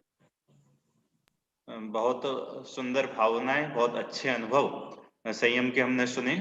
चूंकि इस विद्यार्थी का अभी इसी वर्ष यहाँ पर एडमिशन हुआ है और कोरोना के चलते ज्ञानोदय तो अभी तक इसने देखा भी नहीं है, और भाई साहब के मुखारबिंद से इतनी गहरी चर्चाएं सीधा पहली क्लास में आके, चूंकि शास्त्री में ही इसको एडमिशन दिया है, तो बहुत अच्छे अनुभव और बहुत अच्छी हमने सुनी। चूंकि हमारे पास बहुत बड़ी लिस्ट है अनुभव बताने वालों की, मैं सबसे चाहूंगा बहुत संक्षिप्त में, लगभग 2 से 2.5 मिनट में ही अपनी सभी जो भी आप बात कहेंगे, कम से कम शब्दों में अपनी बात को आप लोग कहें। विकास जैन, ज्ञानार्थी विकास जैन पधारें और अपनी बात को वह कहेंगे। ज्ञानार्थी विकास जैन। सभी साधर्मी जन को जय जिनेन्द्र। मैं अपनी बात बहुत कम शब्दों में कहने की कोशिश करूंगा कि मैं जैसे भाई साहब की कक्षाएं चलती थी, तो मैं पहले तो सभी से यह क्षमा चाहता हूँ कि मैं सभी कक्षाओं में अपनी पूर्ण उपस्थिति नहीं दे पाया। उनके कुछ कारण रहे जिनका मैं यहाँ पर अपना बताना नहीं चाहता फिर भी कि तो फिर मैं बहुत अफसोस व्यक्त कर रहा हूँ कि मैं नहीं कर पाया। लेकिन मैं कुछ कोशिश करता था कि जो भी वीडियोस अन्यत्र जगह पे हमें प्राप्त होती थी आपकी इसी क्लास की, तो मैं उसको सुनने का पूरा प्रयास करता था। लेकिन इसमें यह है कि वो हमें जो हमें फीलिंग्स सामने से होती हैं लाइव क्लास में, वैसे यूट्यूब पे या फिर कहीं और भी नहीं मिल पाती। तो मैं इसके लिए क्षमा चाहता हूँ। और मैंने न्याय पढ़ा है, अभी पिछली कक्षा में पढ़ा था कि जो परीक्षामुख ग्रंथ है आचार्य माणिक्यानंद जी स्वामी का, तो उसमें पढ़ा। लेकिन न्याय जैसे पीठा है वह आगरा में भी मिलता है और अपने यहाँ भी मिलता है, लेकिन अंतर दोनों में है क्योंकि वह फेमस है।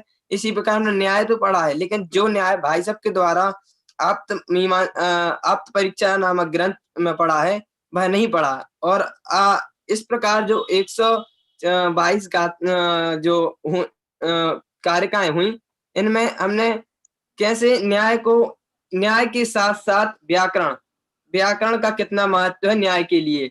अगर हमने सिर्फ हिंदी का अनुवाद पढ़ते रहे तो उससे हम उतना अच्छा अर्थ नहीं निकाल सकते कि जितना हमें भाई साहब ने बताया कि अर्थ हमें मूल गाथाओं से या फिर मूल कारकों से स्वयं निकाल सकें।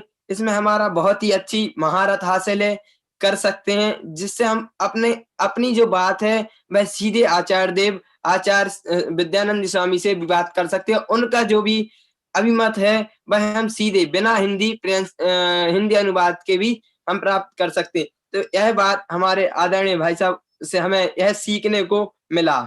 और मैंने इन कक्षाओं के चलते एक प्रण लिया है या फिर मैंने ठाना है कि भाई साहब के अभी तक जो भी कक्षाएं हमारे लिए इंटरनेट पर अभी उपलब्ध होंगी या फिर जो भी लेख हमें उपलब्ध होंगे, उनको हम कहे दिल से पूरा समझने का और सुनने का प्रयास करेंगे।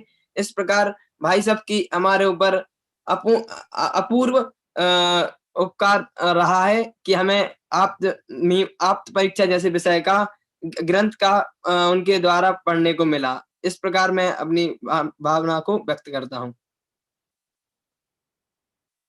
सभी को सादर जय जिनेंद्र। अभी हम भाई विकास को सुन रहे थे।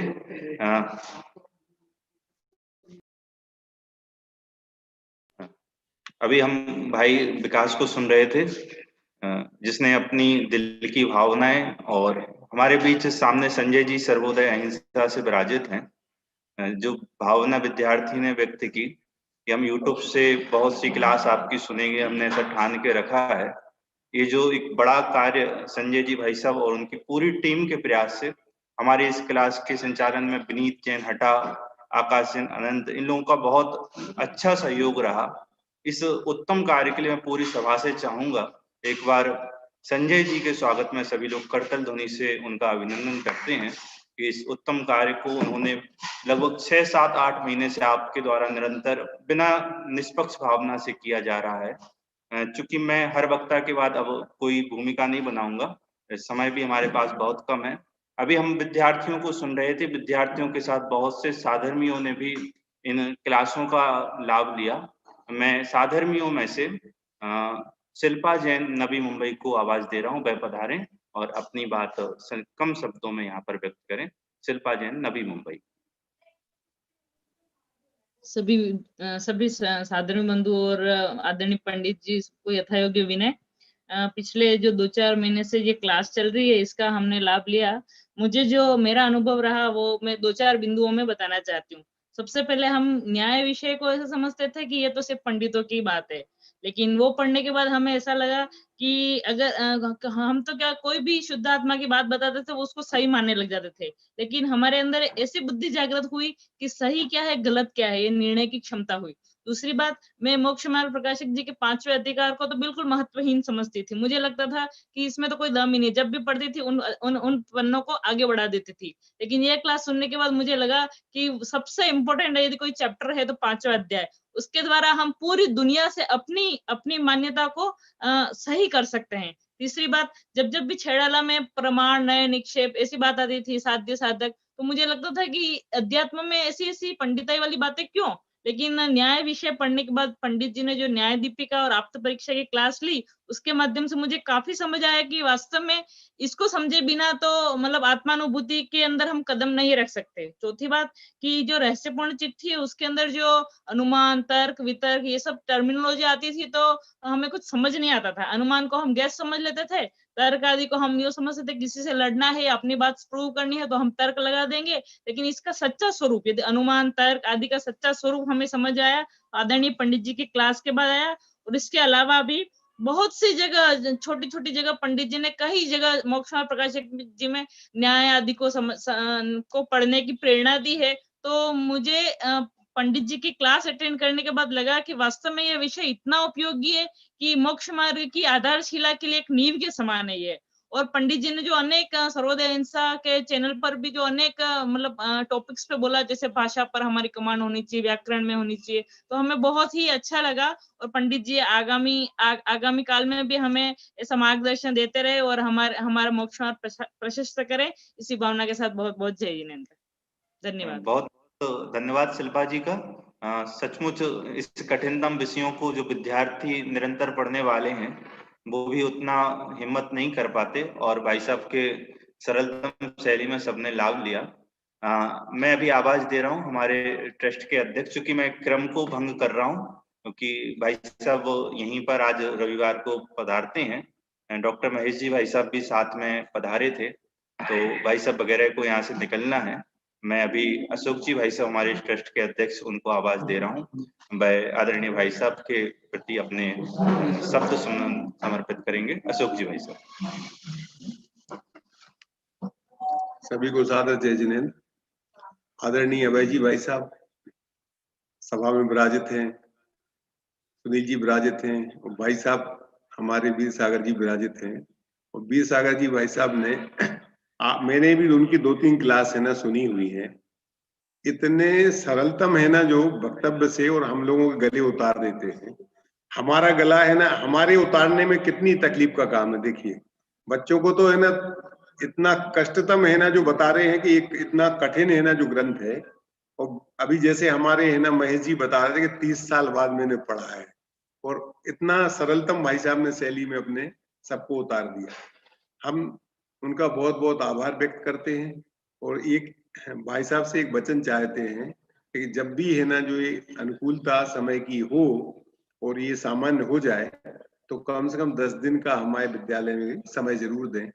अभय जी भाई साहब से भी निवेदन करता हूं कि वो भी समय दें, ताकि ये जो आने वाली पीढ़ी है, आने वाली जो विद्यार्थी हैं, ये जाकर के और समाज में है ना जो यहाँ से ग्रहण करके और समाज में जाके और ये इस चीज को जो गुरुदेव श्री का तत्व ज्ञान है इसको आगे प्रसारित करें और मोक्ष मार्ग सबका प्रशस्त हो।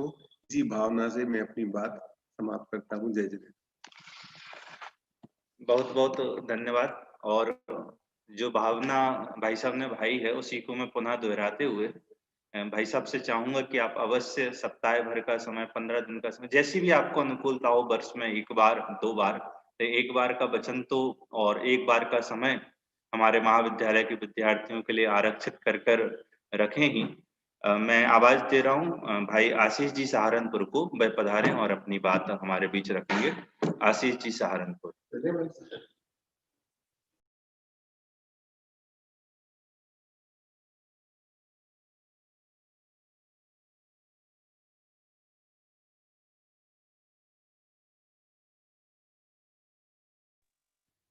जय जिनेन्द्र सर, सभी को जय जिनेन्द्र करता हूँ।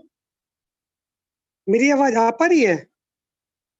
जी आ रही है भाई साहब, आ रही है।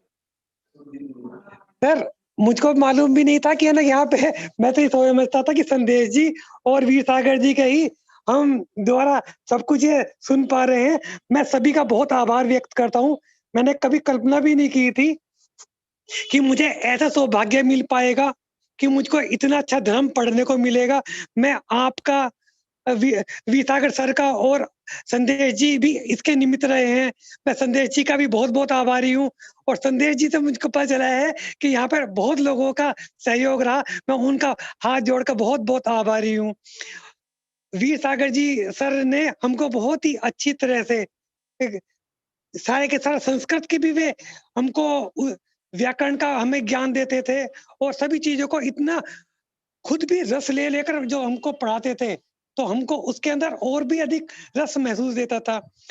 मैं बहुत कोशिश की कि मैं कुछ ऐसे शब्द ला पाऊं कि मैं उनका आभार व्यक्त कर सकूं, पर मैं इस बात के लिए हाथ जोड़कर क्षमा चाहता हूं कि वास्तव में मेरे पास उनको कहने के लिए कोई शब्द ही नहीं मिल पा रहे हैं कि मैं अपनी भावना को व्यक्त कर पाऊं। और सबसे बड़ी बात यह है, उनसे शास्त्र का तो हमको ज्ञान मिला ही, हमें उनके आचरण, उनके व्यक्तित्व से भी बहुत कुछ सीखने के लिए मिला। एक ही क्वेश्चन को अगर कोई विद्यार्थी दोबारा भी पूछता है, वे दोबारा भी उतने ही ऊर्जा के साथ, उतने ही एक्सप्लेन करके वे बोलते थे कि ऐसा लगता था कि हमें कुछ पता भी है तो भी हम पूछ लें, उसके अंदर से भी वे कुछ ना कुछ नया निकाल कर देते ही थे। मैं उनका हाथ जोड़कर आभारी हूँ। और संदेश जी, आपसे भी मैं विनती ये है कि इस तरह की क्लास भविष्य में भी चलती रहे, तो हम आपके बहुत आभारी रहेंगे। धन्यवाद सर। बहुत बहुत धन्यवाद आशीष जी का। संदेश जी का नाम आपने लिया। वास्तव में संदेश जी के माध्यम से भी वीर सागर जी भाई साहब की न्यायदीप का विषय पर बहुत सुंदर क्लास संचालित है। सर मैं अभी उन्हें देख रहा हूँ, मैं देख रहा हूँ सर उसको। उनका भी हम सभी को लाभ लेना चाहिए। मैं डॉक्टर शशि जी को आवाज दे रहा हूँ, वह पधारें। और शशि जी का तो कल विशेष फोन आया था कि भाई साहब से एक और निवेदन करो, तो मैं चाहूंगा वह स्वयं अपना निवेदन रखें। शशि जी। हाँ, आवाज आ रही है? हाँ जी जी। जय जिनेन्द्र साहब, सभी साधर्मी बंधुओं को, प्रोफेसर साहब को और पंडित अभय कुमार जी साहब को मेरी तरफ से सादर जय जिनेन्द्र। गुरु गोविंद दोऊ खड़े, काके लागू पाए, बलिहारी गुरु आप की, गोविंद दियो बताए। आदरणीय पंडित जी साहब ने ये गुरु देशना का अत्यंत उपकारी कार्य हम सब साधर्मियों के ऊपर जो है किया है, और उन्होंने इतने जटिल आप्त परीक्षा विषय को इतनी सरल और सुबोध भाषा में समझा के हमको इस शास्त्र के मर्म के नजदीक ला दिया। ऐसा लगता है कि अंदर के परमात्मा को उन्होंने हमारे जगा दिया है। इस न्याय के विषय को ऐसे समझा जाता था कि ये पंडित लोगों की चीज है, अपन सामान्य लोग जो हैं इसे नहीं पढ़ सकते हैं, लेकिन पंडित जी साहब ने ये बता दिया कि कुछ भी कमी नहीं है, हमारे अंदर का ज्ञान जो है सब चीजों को एक्सेप्ट करने के लायक है। तो अब मैं ये कहूंगी कि वास्तव में हमारा उपादान जगा और पंडित जी साहब जैसा निमित्त हमें प्राप्त हुआ, और इतनी सुबोध सरल भाषा में उन्होंने जो रसपान कराया इसका, और संस्कृत भाषा में खास करके, नहीं तो संस्कृत भाषा में भी डर लगता है कि इसको कैसे पढ़ेंगे, क्या करेंगे, तो इतनी आसान संस्कृत भाषा का सुमधुर रसपान उन्होंने अपने को कराया। एक एक शब्द का अर्थ उन्होंने बताया, और खासकर एक एक संधि विच्छेद, वो मुझे बड़ा अच्छा लगता है कि वो बताते थे एक शब्द में कितने शब्द बैठे हुए हैं, एक एक शब्द का संधि विच्छेद करके उन्होंने बताया। और उनका एक और चीज अच्छी लगती है कि जो शब्द ब्रह्म में निष्णांत होता है वो परम ब्रह्म में निष्णांत होता है। तो एक एक शब्द की महिमा उनके इस जो स्वाध्याय से आई, इसके लिए हम उनका बहुत उपकार व्यक्त करते हैं। और मैं यही कहना चाहूंगी कि इस क्लास को, संडे की क्लास को, पंडित जी साहब से विनती है सब साधर्मियों की तरफ से कि वे इसे कंटिन्यू रखें, और उनको जो उचित लगे, जैसे आप तो मीमांसा है, परीक्षा मुख है, राजवार्तिक, श्लोक वार्तिक, ये ग्रंथ हमने पढ़े नहीं, तो पंडित जी साहब से मेरा हाथ जोड़ के करबद्ध निवेदन है कि सब की तरफ से कि वे इस शास्त्र को जो भी उनको उचित लगे हमें पढ़ाएं। और मैं हमारे इंदौर के सभी साधर्मी, हमारे यहाँ काफी बड़ी सभा है, सवेरे 150 से 200 लोग हमारे आध्यात्मिक स्वाध्याय में होते हैं इंदौर में। तो पंडित जी साहब को और आप सबको मैं इंदौर, विशेषकर जब ये कोरोना खत्म हो जाएगा उसके बाद में इंदौर आकर के उनके स्वाध्याय का सभी साधर्मी लाभ लें, इसी भावना के साथ में मैं विराम देती हूँ। जय जिनेन्द्र, जय जिनेन्द्र। बहुत सुंदर भावना कि क्लास बंद नहीं होनी चाहिए, और भाई साहब को जैसी अनुकूलता बने, हमारे संजय जी बैठे हुए हैं, उनको जैसी भी प्लानिंग हो, जो भी होगा तो हम आपको अवश्य सूचित करेंगे। मैं अब आवाज दे रहा हूँ हमारे इस सभा में, जिनका विशेष सानिध्य हमको प्राप्त हो रहा है, पंडित सुनील जी राजकोट को, वह पधारें और अपने अनुभव, क्योंकि भाई साहब ने भी इस क्लास का निरंतर लाभ लिया, यदि जूम पर चूक गए तो उन्होंने यूट्यूब पर लाभ लिया। मैं सुनील जी भाई साहब को आवाज दे रहा हूँ, वे पधारें और अपनी बात हमारे बीच रखेंगे। सुनील जी भाई साहब।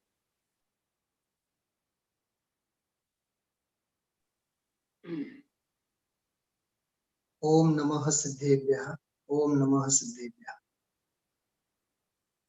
आज की यह 20वीं कक्षा है। आदरणीय वीर सागर जी भाई साहब, जब हम जयपुर में कनिष्ठ वरिष्ठ में पढ़ा करते थे, मनिहारों के रास्ता जो दिगंबर जैन संस्कृत महाविद्यालय, तो वहाँ 6-7 महीने हम लोगों को न्याय दीपिका आदरणीय भाई साहब पढ़ाते थे। बहुत मन में इच्छा संजोए रखी थी, ऐसे ही न्याय ग्रंथों का स्वाध्याय उनके सानिध्य में क्रमशः भविष्य में करेंगे। लेकिन आज सालों बाद, लगभग समझ लीजिए 28-30 साल बाद, आप्त परीक्षा का उनके श्रीमुख से समझने का अवसर मिला। कई वक्ताओं ने आदरणीय भाई साहब की शैलीगत विशेषता, प्रस्तुतिकरण की पद्धति और बहुआयामी व्यक्तित्व उनके वक्तव्य में स्पष्ट झलकता है। बिल्कुल सरल सहज स्वभाव के धनी और अत्यंत सरल और सुबोध शैली में वस्तु का प्रतिपादन करते हैं। और मेरा तो लगभग सप्ताह में 2-1 बार तो उनसे प्रत्यक्ष मुलाकात होती है फोन पे। कोई भी नया प्रमेय आया हो तो मैं जरूर उनको हृदय की भावना पहुंचाया करता हूँ। 2-3 बातें मुझे एक बात कहने का मन है यहाँ। आदरणीय अभय जी भाई साहब ने भी एक बार बात की थी बिल्कुल प्रारंभ में कि नरेंद्र जी भिसीकर जो सोलापुर के थे, वे आदरणीय भाई साहब, आदरणीय शांति जी भाई साहब, वीर सागर जी भाई साहब जब वहाँ विद्यार्थी के रूप में थे, जब उन्हें न्याय का विषय पढ़ाने वे आते थे। लेकिन मेरे समय तो नरेंद्र भाई जैसे भिसीकर जैसे गुरु जी कोई वृद्ध ऐसे तो थे नहीं, लेकिन आदरणीय भाई साहब जी ने हमको, अभय जी भाई साहब ने आप्त मीमांसा पढ़ाई, वीर सागर जी भाई साहब ने न्याय दीपिका पढ़ाई थी। तो बहुत अहोभाग्य उसकी महिमा आती है। ऐसे ऐसे विद्वानों के श्रीमुख से हमें न्याय ग्रंथों का स्वाध्याय करने का लाभ मिला। सच में आप्त परीक्षा ये अपने आप में अत्यंत क्लिष्ट ग्रंथ माना जाता है, लेकिन जब प्रस्तुतिकरण की ऐसी सुंदर पद्धति अपने सामने प्रस्तुत होती है, वीर सागर जी भाई साहब तो उसमें बिल्कुल डूबे हुए हैं।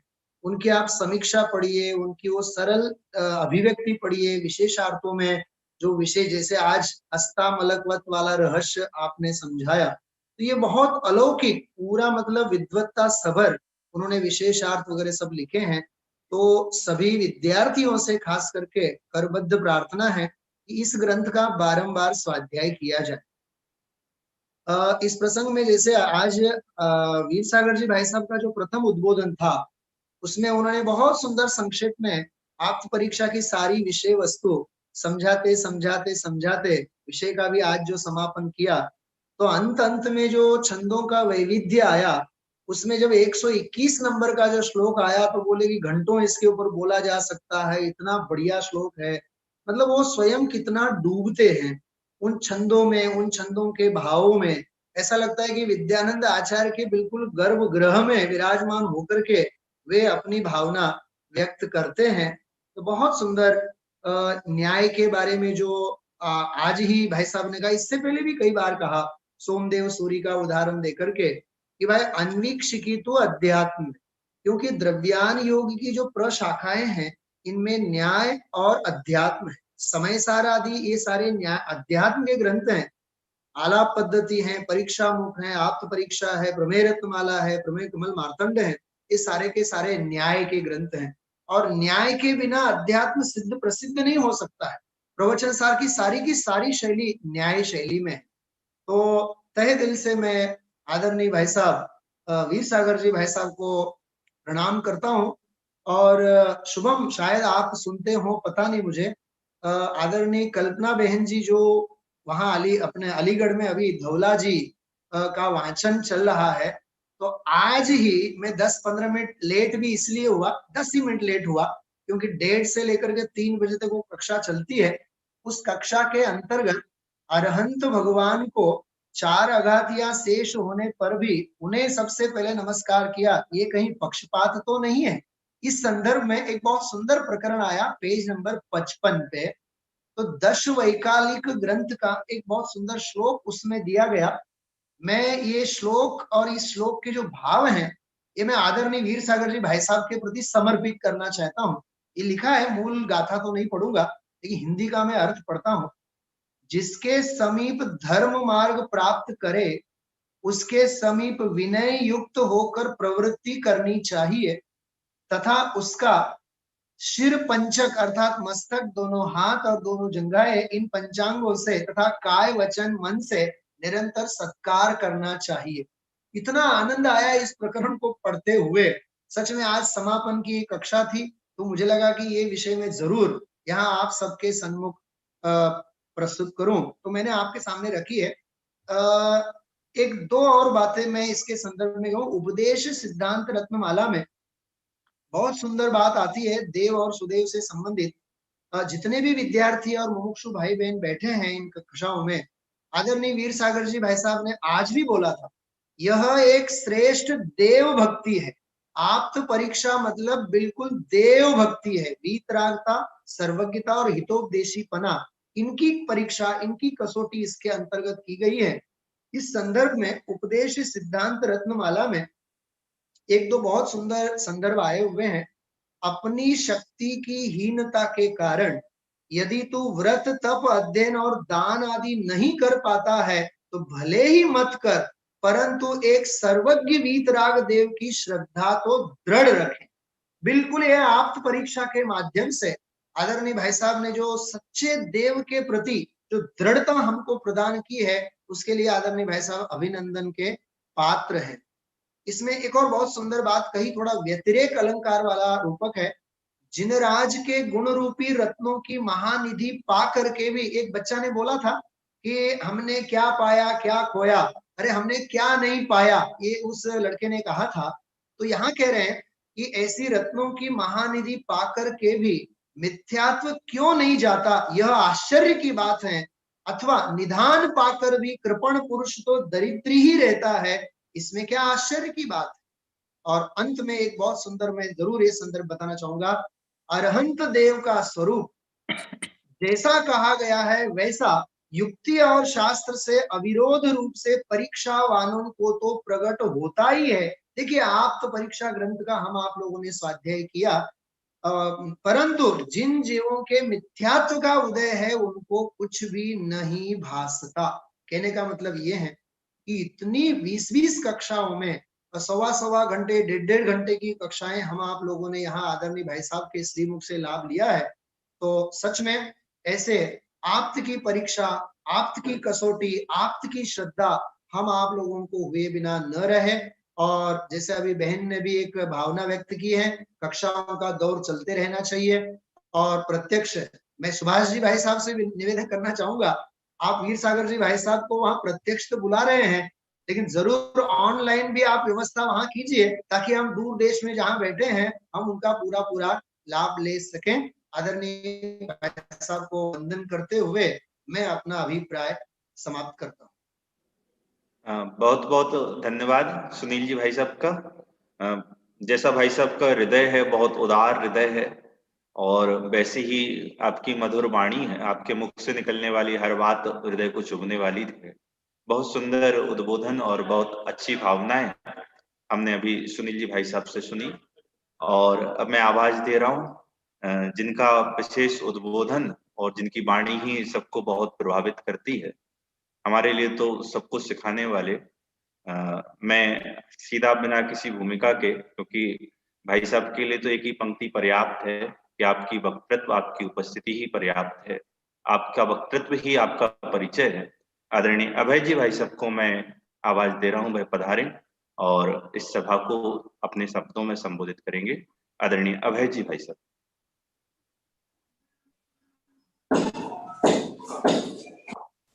मोक्ष मार्गस्य नेतारं भेत्तारं कर्म भूवृतां ज्ञातारं विश्वतत्त्वानां वंदे तद्गुणलब्धये। आज की ये आप तो परीक्षा की कक्षा की श्रृंखला का अंतिम सत्र है। मन थोड़ा सा उदासी का भी अनुभव कर रहा है कि जैसे कि ये पूरा आप तो परीक्षा का परिवार एक पिकनिक पर गया हो और बहुत आनंद से उसका लाभ लिया हो और अब हम सब बिछुड़ रहे हैं, ऐसी अनुभूति हो रही है। 40 साल पहले मैंने भी 40 साल पहले ही पढ़ी थी। जो महेश जी ने कहा 30 साल का, तो मेरा 10 साल का ज्यादा रिकॉर्ड है। उसके बाद पहली बार आप्त परीक्षा ग्रंथ को देखने और खोलने का अवसर मिला। इस प्रसंग में आप्त परीक्षा और वीर सागर, इन दोनों का ही एक नया रूप से मेरा परिचय हुआ। वीर सागर से तो जब वे तीसरे बैच के विद्यार्थी थे और उन्हें भी पूज्य गुरुदेव श्री के कर कमलों से उपाध्याय में बोर्ड में फर्स्ट आने के उपलक्ष्य में ग्रंथ और नगद राशि ट्रस्ट ने दिलवाई थी। तो यद्यपि वे मेरे बाद के बैच के हैं और मुझे बहुत अधिक सम्मान देते हैं, इसलिए मुझे उनके बारे में कुछ भी कहने में थोड़ा शब्द संकोच भी करना पड़ता है ताकि मर्यादाएं भंग ना हो। लेकिन हृदय में जो भाव हैं वो मैं शब्दों में व्यक्त नहीं कर सकता। वे एक अद्भुत रूप में मेरे परिचय में इस माध्यम से आए हैं। जिसको स्वयं विषय में रस नहीं आता वो उस विषय के रसप्रद ढंग से प्रस्तुत कर भी नहीं सकता। न्याय और व्याकरण ये दोनों बिल्कुल रूखे, जैसे बिना घी की रोटी और बिना नमक मिर्ची का भोजन होवे, उस टाइप के विषय हैं। लेकिन व्याकरण के साथ में न्याय को पढ़ा देना और एक एक शब्द पे इतना जोर देना, स्वयं उसकी महिमा से अभिभूत हो जाना, तो हमें पूज्य गुरुदेव श्री की याद बारंबार आती है कि वे भी किस तरह आत्मख्याति में उसके सरोवर में डूब डूब करके एक एक शब्द उनकी अनुभूति में से निकलते हैं। तो बहुत ही समझ लीजिए एक अलग रसानुभूति होती है। इसी टाइप की रसानुभूति का समझ लो उस दिशा में वीर सागर जी भी कदम बढ़ा रहे हैं। इसी तरह से एक एक शब्द पे जोर दे के बोलने की जो बात हो वो तो है ही है। ये कार्यक्रम जो है विद्यार्थियों ने जितना लाभ लिया है, 10 लक्षण पर्व के बाद से मेरी 4 बजे की कक्षाएं प्रारंभ हो गई। यहाँ पर देवलाली में 4 बजे प्रवचन मैंने स्वयं ही जैसेनाचार्य की टीका को मुख्य बना के प्रारंभ किया। इसलिए मैं 10 लक्षण के बाद से तो लाभ नहीं ले पाया, लेकिन उसके पहले नियमित रूप से लिया। लेकिन वीर सागर की प्रेरणा से ही या प्रोत्साहन से जो अनुवाद कार्य हुआ और प्रश्नोत्तरी का काम, पहले मैंने 26 कारिकाओं की प्रश्नोत्तरी बनाई, शायद आपको भेजी भी थी आप लोगों को। फिर अर्हत सर्वज्ञ सिद्धि की बनाई क्योंकि वो मुझे कक्षा लेनी थी। और उसके बाद अब मैंने 27वीं कारिका से पुनः वो प्रश्नोत्तरी लिखने का काम प्रारंभ किया है। और मैं सोचता हूँ इससे बड़ा लाभ मेरे जीवन में, जिस तरह से दादा की कृपा से मुझे क्रमबद्ध पर्याय और नए चक्र जैसे विषयों का परिचय हुआ और मैं भी उसमें तन्मय होकर के उसका रसास्वादन करते हुए ही उसकी चर्चा करता हूँ कक्षाओं में। उसी तरह से आप्त परीक्षा भी मेरे मतिश्रुत ज्ञान का एक विशेष अंग बन गई। वो भी अन्य ग्रंथों की भांति वो भी मेरे चित्त में प्रतिष्ठित हो गई। और अनुवाद और प्रश्नोत्तरी तो स्वयं मेरे लाभ के लिए ही है, लेकिन मैं ये इतना लोभ भी रखता हूँ कि ये जो वीर सागर जी की कक्षाएं YouTube पर सुरक्षित हैं और मेरी जो ये दोनों चीजें व्यवस्थित रूप से जब बाहर आएंगी, उसमें भी हमारे संजय भाई का ही सहयोग मुख्य रूप से टाइप करने में, कराने में रहा और आगे भी मिलेगा। तो उससे हमारे आगे की कक्षाओं के जो विद्यार्थी आएंगे वे अवश्य ही इन प्रवचनों का और प्रश्नोत्तरी का लाभ लेंगे। मेरी दृष्टि में ये कार्यक्रम बिल्कुल एक तरह से अमर कार्यक्रम है, क्योंकि न्याय के ऊपर इतनी रसप्रद चर्चा शायद फिजिकल गोष्ठियों में भी नहीं होती होगी जो कि ऑनलाइन गोष्ठी में हुई। और भविष्य के में अनेक लोगों को अरहत सर्वज्ञ सिद्धि की महिमा आएगी। अभी मैं आपको 5-6 छंद पढ़ के सुनाऊंगा, 118 कारिका से 124 कारिका तक के अनुवाद के छंद में सुनाऊंगा।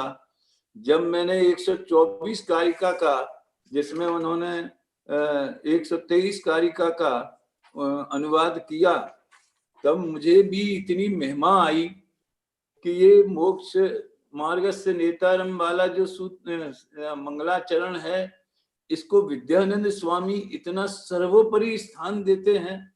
और उसमें से, उस समुद्र में से मैंने ये रत्न निकाला है, ऐसी बातें करते हैं। तो सचमुच में इसके पहले तत्वार्थ सूत्र और उसके मंगलाचरण की इतनी महिमा कभी नहीं आई जितनी वो 123वीं कारिका को पढ़ के आई। जो एक बहन जी ने जो प्रस्ताव रखा, मेरे मन में भी ये बात थी कि इसका क्रम टूटना नहीं चाहिए, भले कुछ दिनों के बाद सही, क्योंकि कार्यक्रम बहुत हैं। अभी समय सार की वाचना भी चल रही है, वो क्या बोलते हैं, गाथा के अनुसार परिचर्चा, और धवला जी की वाचना भी चलती है। तो लाभ लेने में फिर उतना थोड़ा अनुकूलता नहीं रहती है। लेकिन जब और भी जब कार्यक्रमों से थोड़े समय निकले तो अपन सबको इस कार्यक्रम को, इसका दूसरा सत्र प्रारंभ करना चाहिए, समझ लो। और वो राजवार्तिक जैसे ग्रंथों की परिचर्चा, वाचना, भले वो कोर्स में है या नहीं है वो अलग बात है, कि हमने भी राजवार्तिक को अभी परोक्ष रूप में थोड़ा थोड़ा अन्य ग्रंथों में देखा है कि ये बात राजवार्तिक में आई है, ये बात राजवार्तिक में आई है। पंडित कैलाश चंद जी बनारस वाले जब जयपुर आते थे और श्लोक वार्तिक, राज वार्तिक वगैरह ग्रंथों की चर्चा करते थे, उस समय भी हमारे मन में ये भाव आते थे कि क्या हम अपने जीवन में कभी ऐसे ग्रंथ पढ़ेंगे, क्योंकि वातावरण तो इसका ही था और वो कोई, उसमें हमने कोई खोया ऐसा नहीं है, मूलभूत चीज तो वही है। लेकिन जब आयु कर्म शेष है और थोड़ी सी बुद्धि अगर है समझने की, तो हम क्यों ना उन ग्रंथों का रसपान करके अपने अध्यात्म को और अधिक पुष्ट करें। इसलिए मैं सभी संबंधित लोगों से ज्ञानोदय से ही ये अनुरोध करता हूं कि वे वीर सागर जी से संपर्क करके और अच्छा अनुकूल समय देखकर राजवार्तिक का एक पठन पाठन का कोई भी कार्यक्रम प्रारंभ करें। वीर सागर को जितना भी साधुवाद दिया जाए, अगर फिजिकल सभा होती तो उनका एक बहुत बड़ा अभिनंदन भी होता, लेकिन आप तो परीक्षा के आनंद के सामने सारे सम्मान और सारे अभिनंदन उसी तरह फीके हैं जैसे चक्रवर्ती के आत्मानुभूति के सामने उसकी 9 निधि और 14 रत्न फीके। ये तो एक भावना की बात है, समाज का कर्तव्य है तो वो आभार प्रदर्शन करती ही है, लेकिन ये सब बिल्कुल फॉर्मेलिटी है। असली तो आनंद जिसने लिया है उसी ने इसका अभिनंदन असली किया है।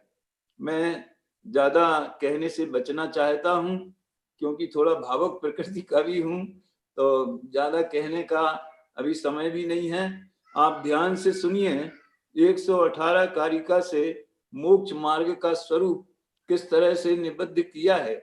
और मैं चाहूंगा कि ये टाइप होकर के मैंने सबको अनुवाद तो भेजा ही है, तो उसे आप सूक्ष्मता से जांचें और उसका क्या बोलते हैं, जो भी उसमें मूल से अगर थोड़ा भी तिल भर भी अगर स्खलन मालूम पड़े तो मुझे अवश्य ही उससे अवगत करावें। क्योंकि छपाने वपाने की अभी कोई जल्दी है नहीं। तो आप, क्योंकि सत्र के समापन में, कक्षा के समापन में वीर सागर ने जिन कारिकाओं की चर्चा की है, मैं इस सभा के अंतिम दौर में उन्हीं की चर्चा कर रहा हूँ।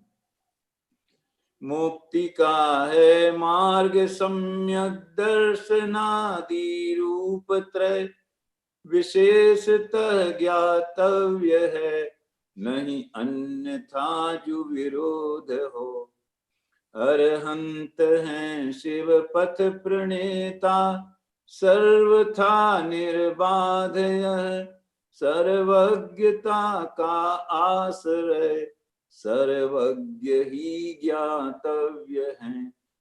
संपूर्ण दोष विहीन गुण निधि, संपूर्ण दोष विहीन गुण निधि, वंद श्री अरहंत हैं, तदगुण चुक सत्पुरुष से संक्षिप्त यह व्याख्यान है। मोहाक्रांत गुरु से शिव पथ का उपदेश न हो सकता, अतः समस्त कलुष विध्वंसक आत्मलाभ नहीं हो सकता। आत्मलाभ के लिए क्षीण मोही उत्कृष्ट गुरु अरहंत, हस्त आमलकवत साक्षात निरखते विश्व वंद्य भगवान। निराकरण प्रतिपक्ष हेतु सक्षम साक्षात परीक्षा आप्त, दर्श कराती शिव लक्ष्मी का समझे सदा यही विद्वान। श्री तत्वार्थ शास्त्र सिंधु यह उत्तम रत्नों की है खान, रचनारंभ समय में ग्रंथकार कृत मंगल तीर्थ समान। मार्ग प्रकाशक पूज्य मंगलाचरण स्वामी कृत मीमांसा, सतवाक्यार्थ सिद्धि हेतु है विद्यानंद कृत यह व्याख्या। तत्वार्थ सूत्र प्रारंभ मुनिवर कृत स्तोत्र में, वर्णित गुण 3 हैं आप्त परीक्षा स्रोत, निज शक्ति अनुसार कृत व्याख्या विद्यानंद, इसमें सर्व विवाद का पूर्णतया हो अंत। फिर ग्रंथकार की प्रशस्ति, टीकाकार की प्रशस्ति। विद्यानंद हिमाचल मुख सर से निकली गुरु गंभीरा, आप्त परीक्षा टीका गंगावत जयवंत रहे चिरकाल। सूर्य चंद्र सम जिसका निर्मल अरु निर्दोष प्रकाश महान, मिथ्यातम भेदन पटु आप्त परीक्षा अलंकृति रहे त्रिकाल। शास्त्र सिंधु में अवगाहन हेतु सम्यक उपाय का उद्घाटन, करता रत्न त्रय गुण भूषित जयवंतो मुनि विद्यानंद। देखो अपने लिए खुद लिखते हैं आचार्य। फिर छोटी सी मेरी प्रशस्ति भी आप सुन लीजिए, 3 छंद हैं। देव गुरु की परम कृपा बरसी है हम पर, अतः हुआ अनुवाद पूर्ण मन में प्रमोद भर। मित्र वीर सागर ने कक्षा ऑनलाइन से की प्रारंभ, जिसे सुन उछली आनंद लहरें। मैंने सोचा कि जब पहले के लोग भी अपने सहवर्ती विद्वानों का उल्लेख करते हैं तो मैं क्यों ना करूं। जब अभी थोड़ा मजाक जैसी लगेगी, लेकिन इतिहास तो इसको याद करेगा भविष्य। जब प्रस्ताव किया उनसे अनुवाद कार्य का, मन वच से अनुमोदन कर उत्साह बढ़ाया। 2020 सितंबर 28 को 10 दिन में यह पूर्ण हुआ, मैं नमू ईश को। इस भाषा अनुवाद में शब्द अर्थ की भूल, ध्यानाकर्षित बुध करें हो सुधार अनुकूल। पंच परम गुरु की कृपा सदा मुझे हो प्राप्त, अल्प बुद्धि में भी अहो, ध्यान से सुनिए, अल्प बुद्धि में भी अहो सदा विराजें आप्त। इस तरह पंच परमेष्टि भगवान को बारंबार वंदन करते हुए मैं अपने उद्गार पूरे करता हूँ। आपने मुझे विशेष रूप से याद किया, मुझे अपनी भावनाएं व्यक्त करने का अवसर भी मिला, इसके लिए मैं आभारी हूँ। जय जिनेंद्र। बहुत सुंदर भावनाएं, और भाई साहब बोले तो ऐसा लगता है कि सुनते ही जाओ। और इतना सुंदरतम कार्य इस क्लास के माध्यम से हो गया, एक ग्रंथ ही हमको भेंट में मिल गया।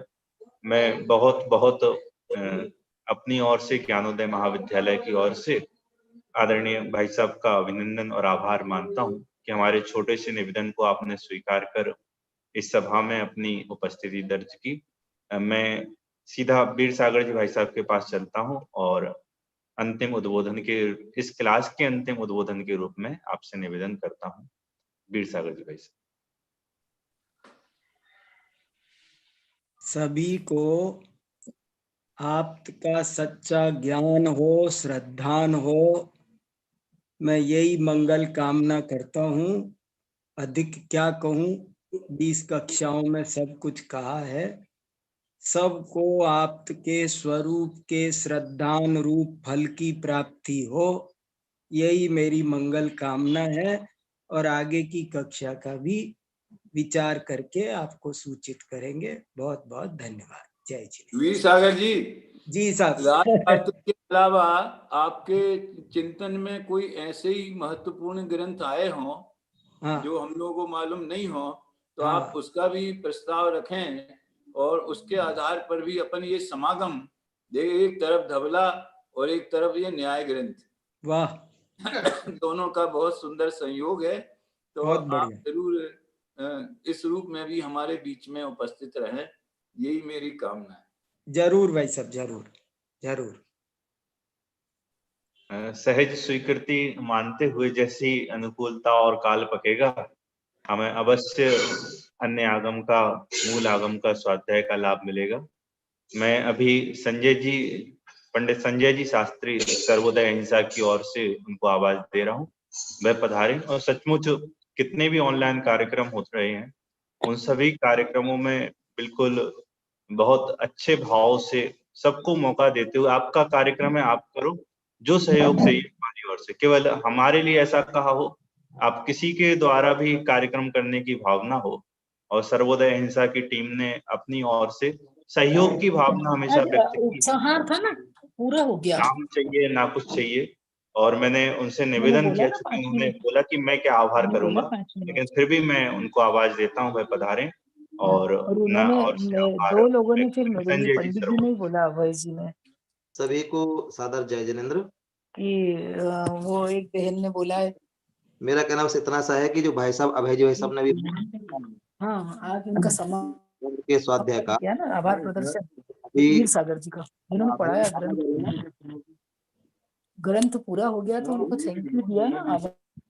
शुभम जी आवाज आ रही है? किसी और की भी आ रही है, इसलिए पूछा मैंने। हाँ, बंद कर दी भाई साहब, अब आप बोलो। ठीक है। तो जैसे अभय जी भाई साहब ने कहा है कि किसी ग्रंथ पर, या जैसे नए ग्रंथ पर, या फिर आप्त परीक्षा का और परीक्षा मुख का भी किसी ने कहा था, तो ये क्लास आप्त परीक्षा की भी चल सकती है या परीक्षा मुख की, लेकिन साथ में कोई विद्यालय जुड़ जाए तो जिसके आग्रह पे क्लास चले, तो कम से कम उतने विद्यार्थी उसमें उपस्थित रहें, तो वो समझ लो क्लास का समझ लो सही सदुपयोग हो जाता है। उनके साथ साथ कुछ साधर्मी लोग भी उसमें लाभ ले लेते हैं, तो व्यवस्थित क्रम से अध्ययन चलता है और उसका पूरा सदुपयोग हो जाता है। और जो भाई साहब ने कहा, जैसे राजवार्तिक का कहा, तो ये वाला भी बहुत बढ़िया प्रयोग है। इसके लिए जैसे शाम को समयसार परिचर्चा चल रही है, मंगलायतन में जैसे षटखंडगम की वाचना चल रही है, तो इसी प्रकार से कि जिन ग्रंथों के वास्तव में हम नाम ही नाम बस सुनते आए हैं, राजवार्तिक का कहा, ऐसे जो केवल नाम सुनते आए हैं, तो ऐसे ग्रंथों पे भी चर्चा हो सकती है।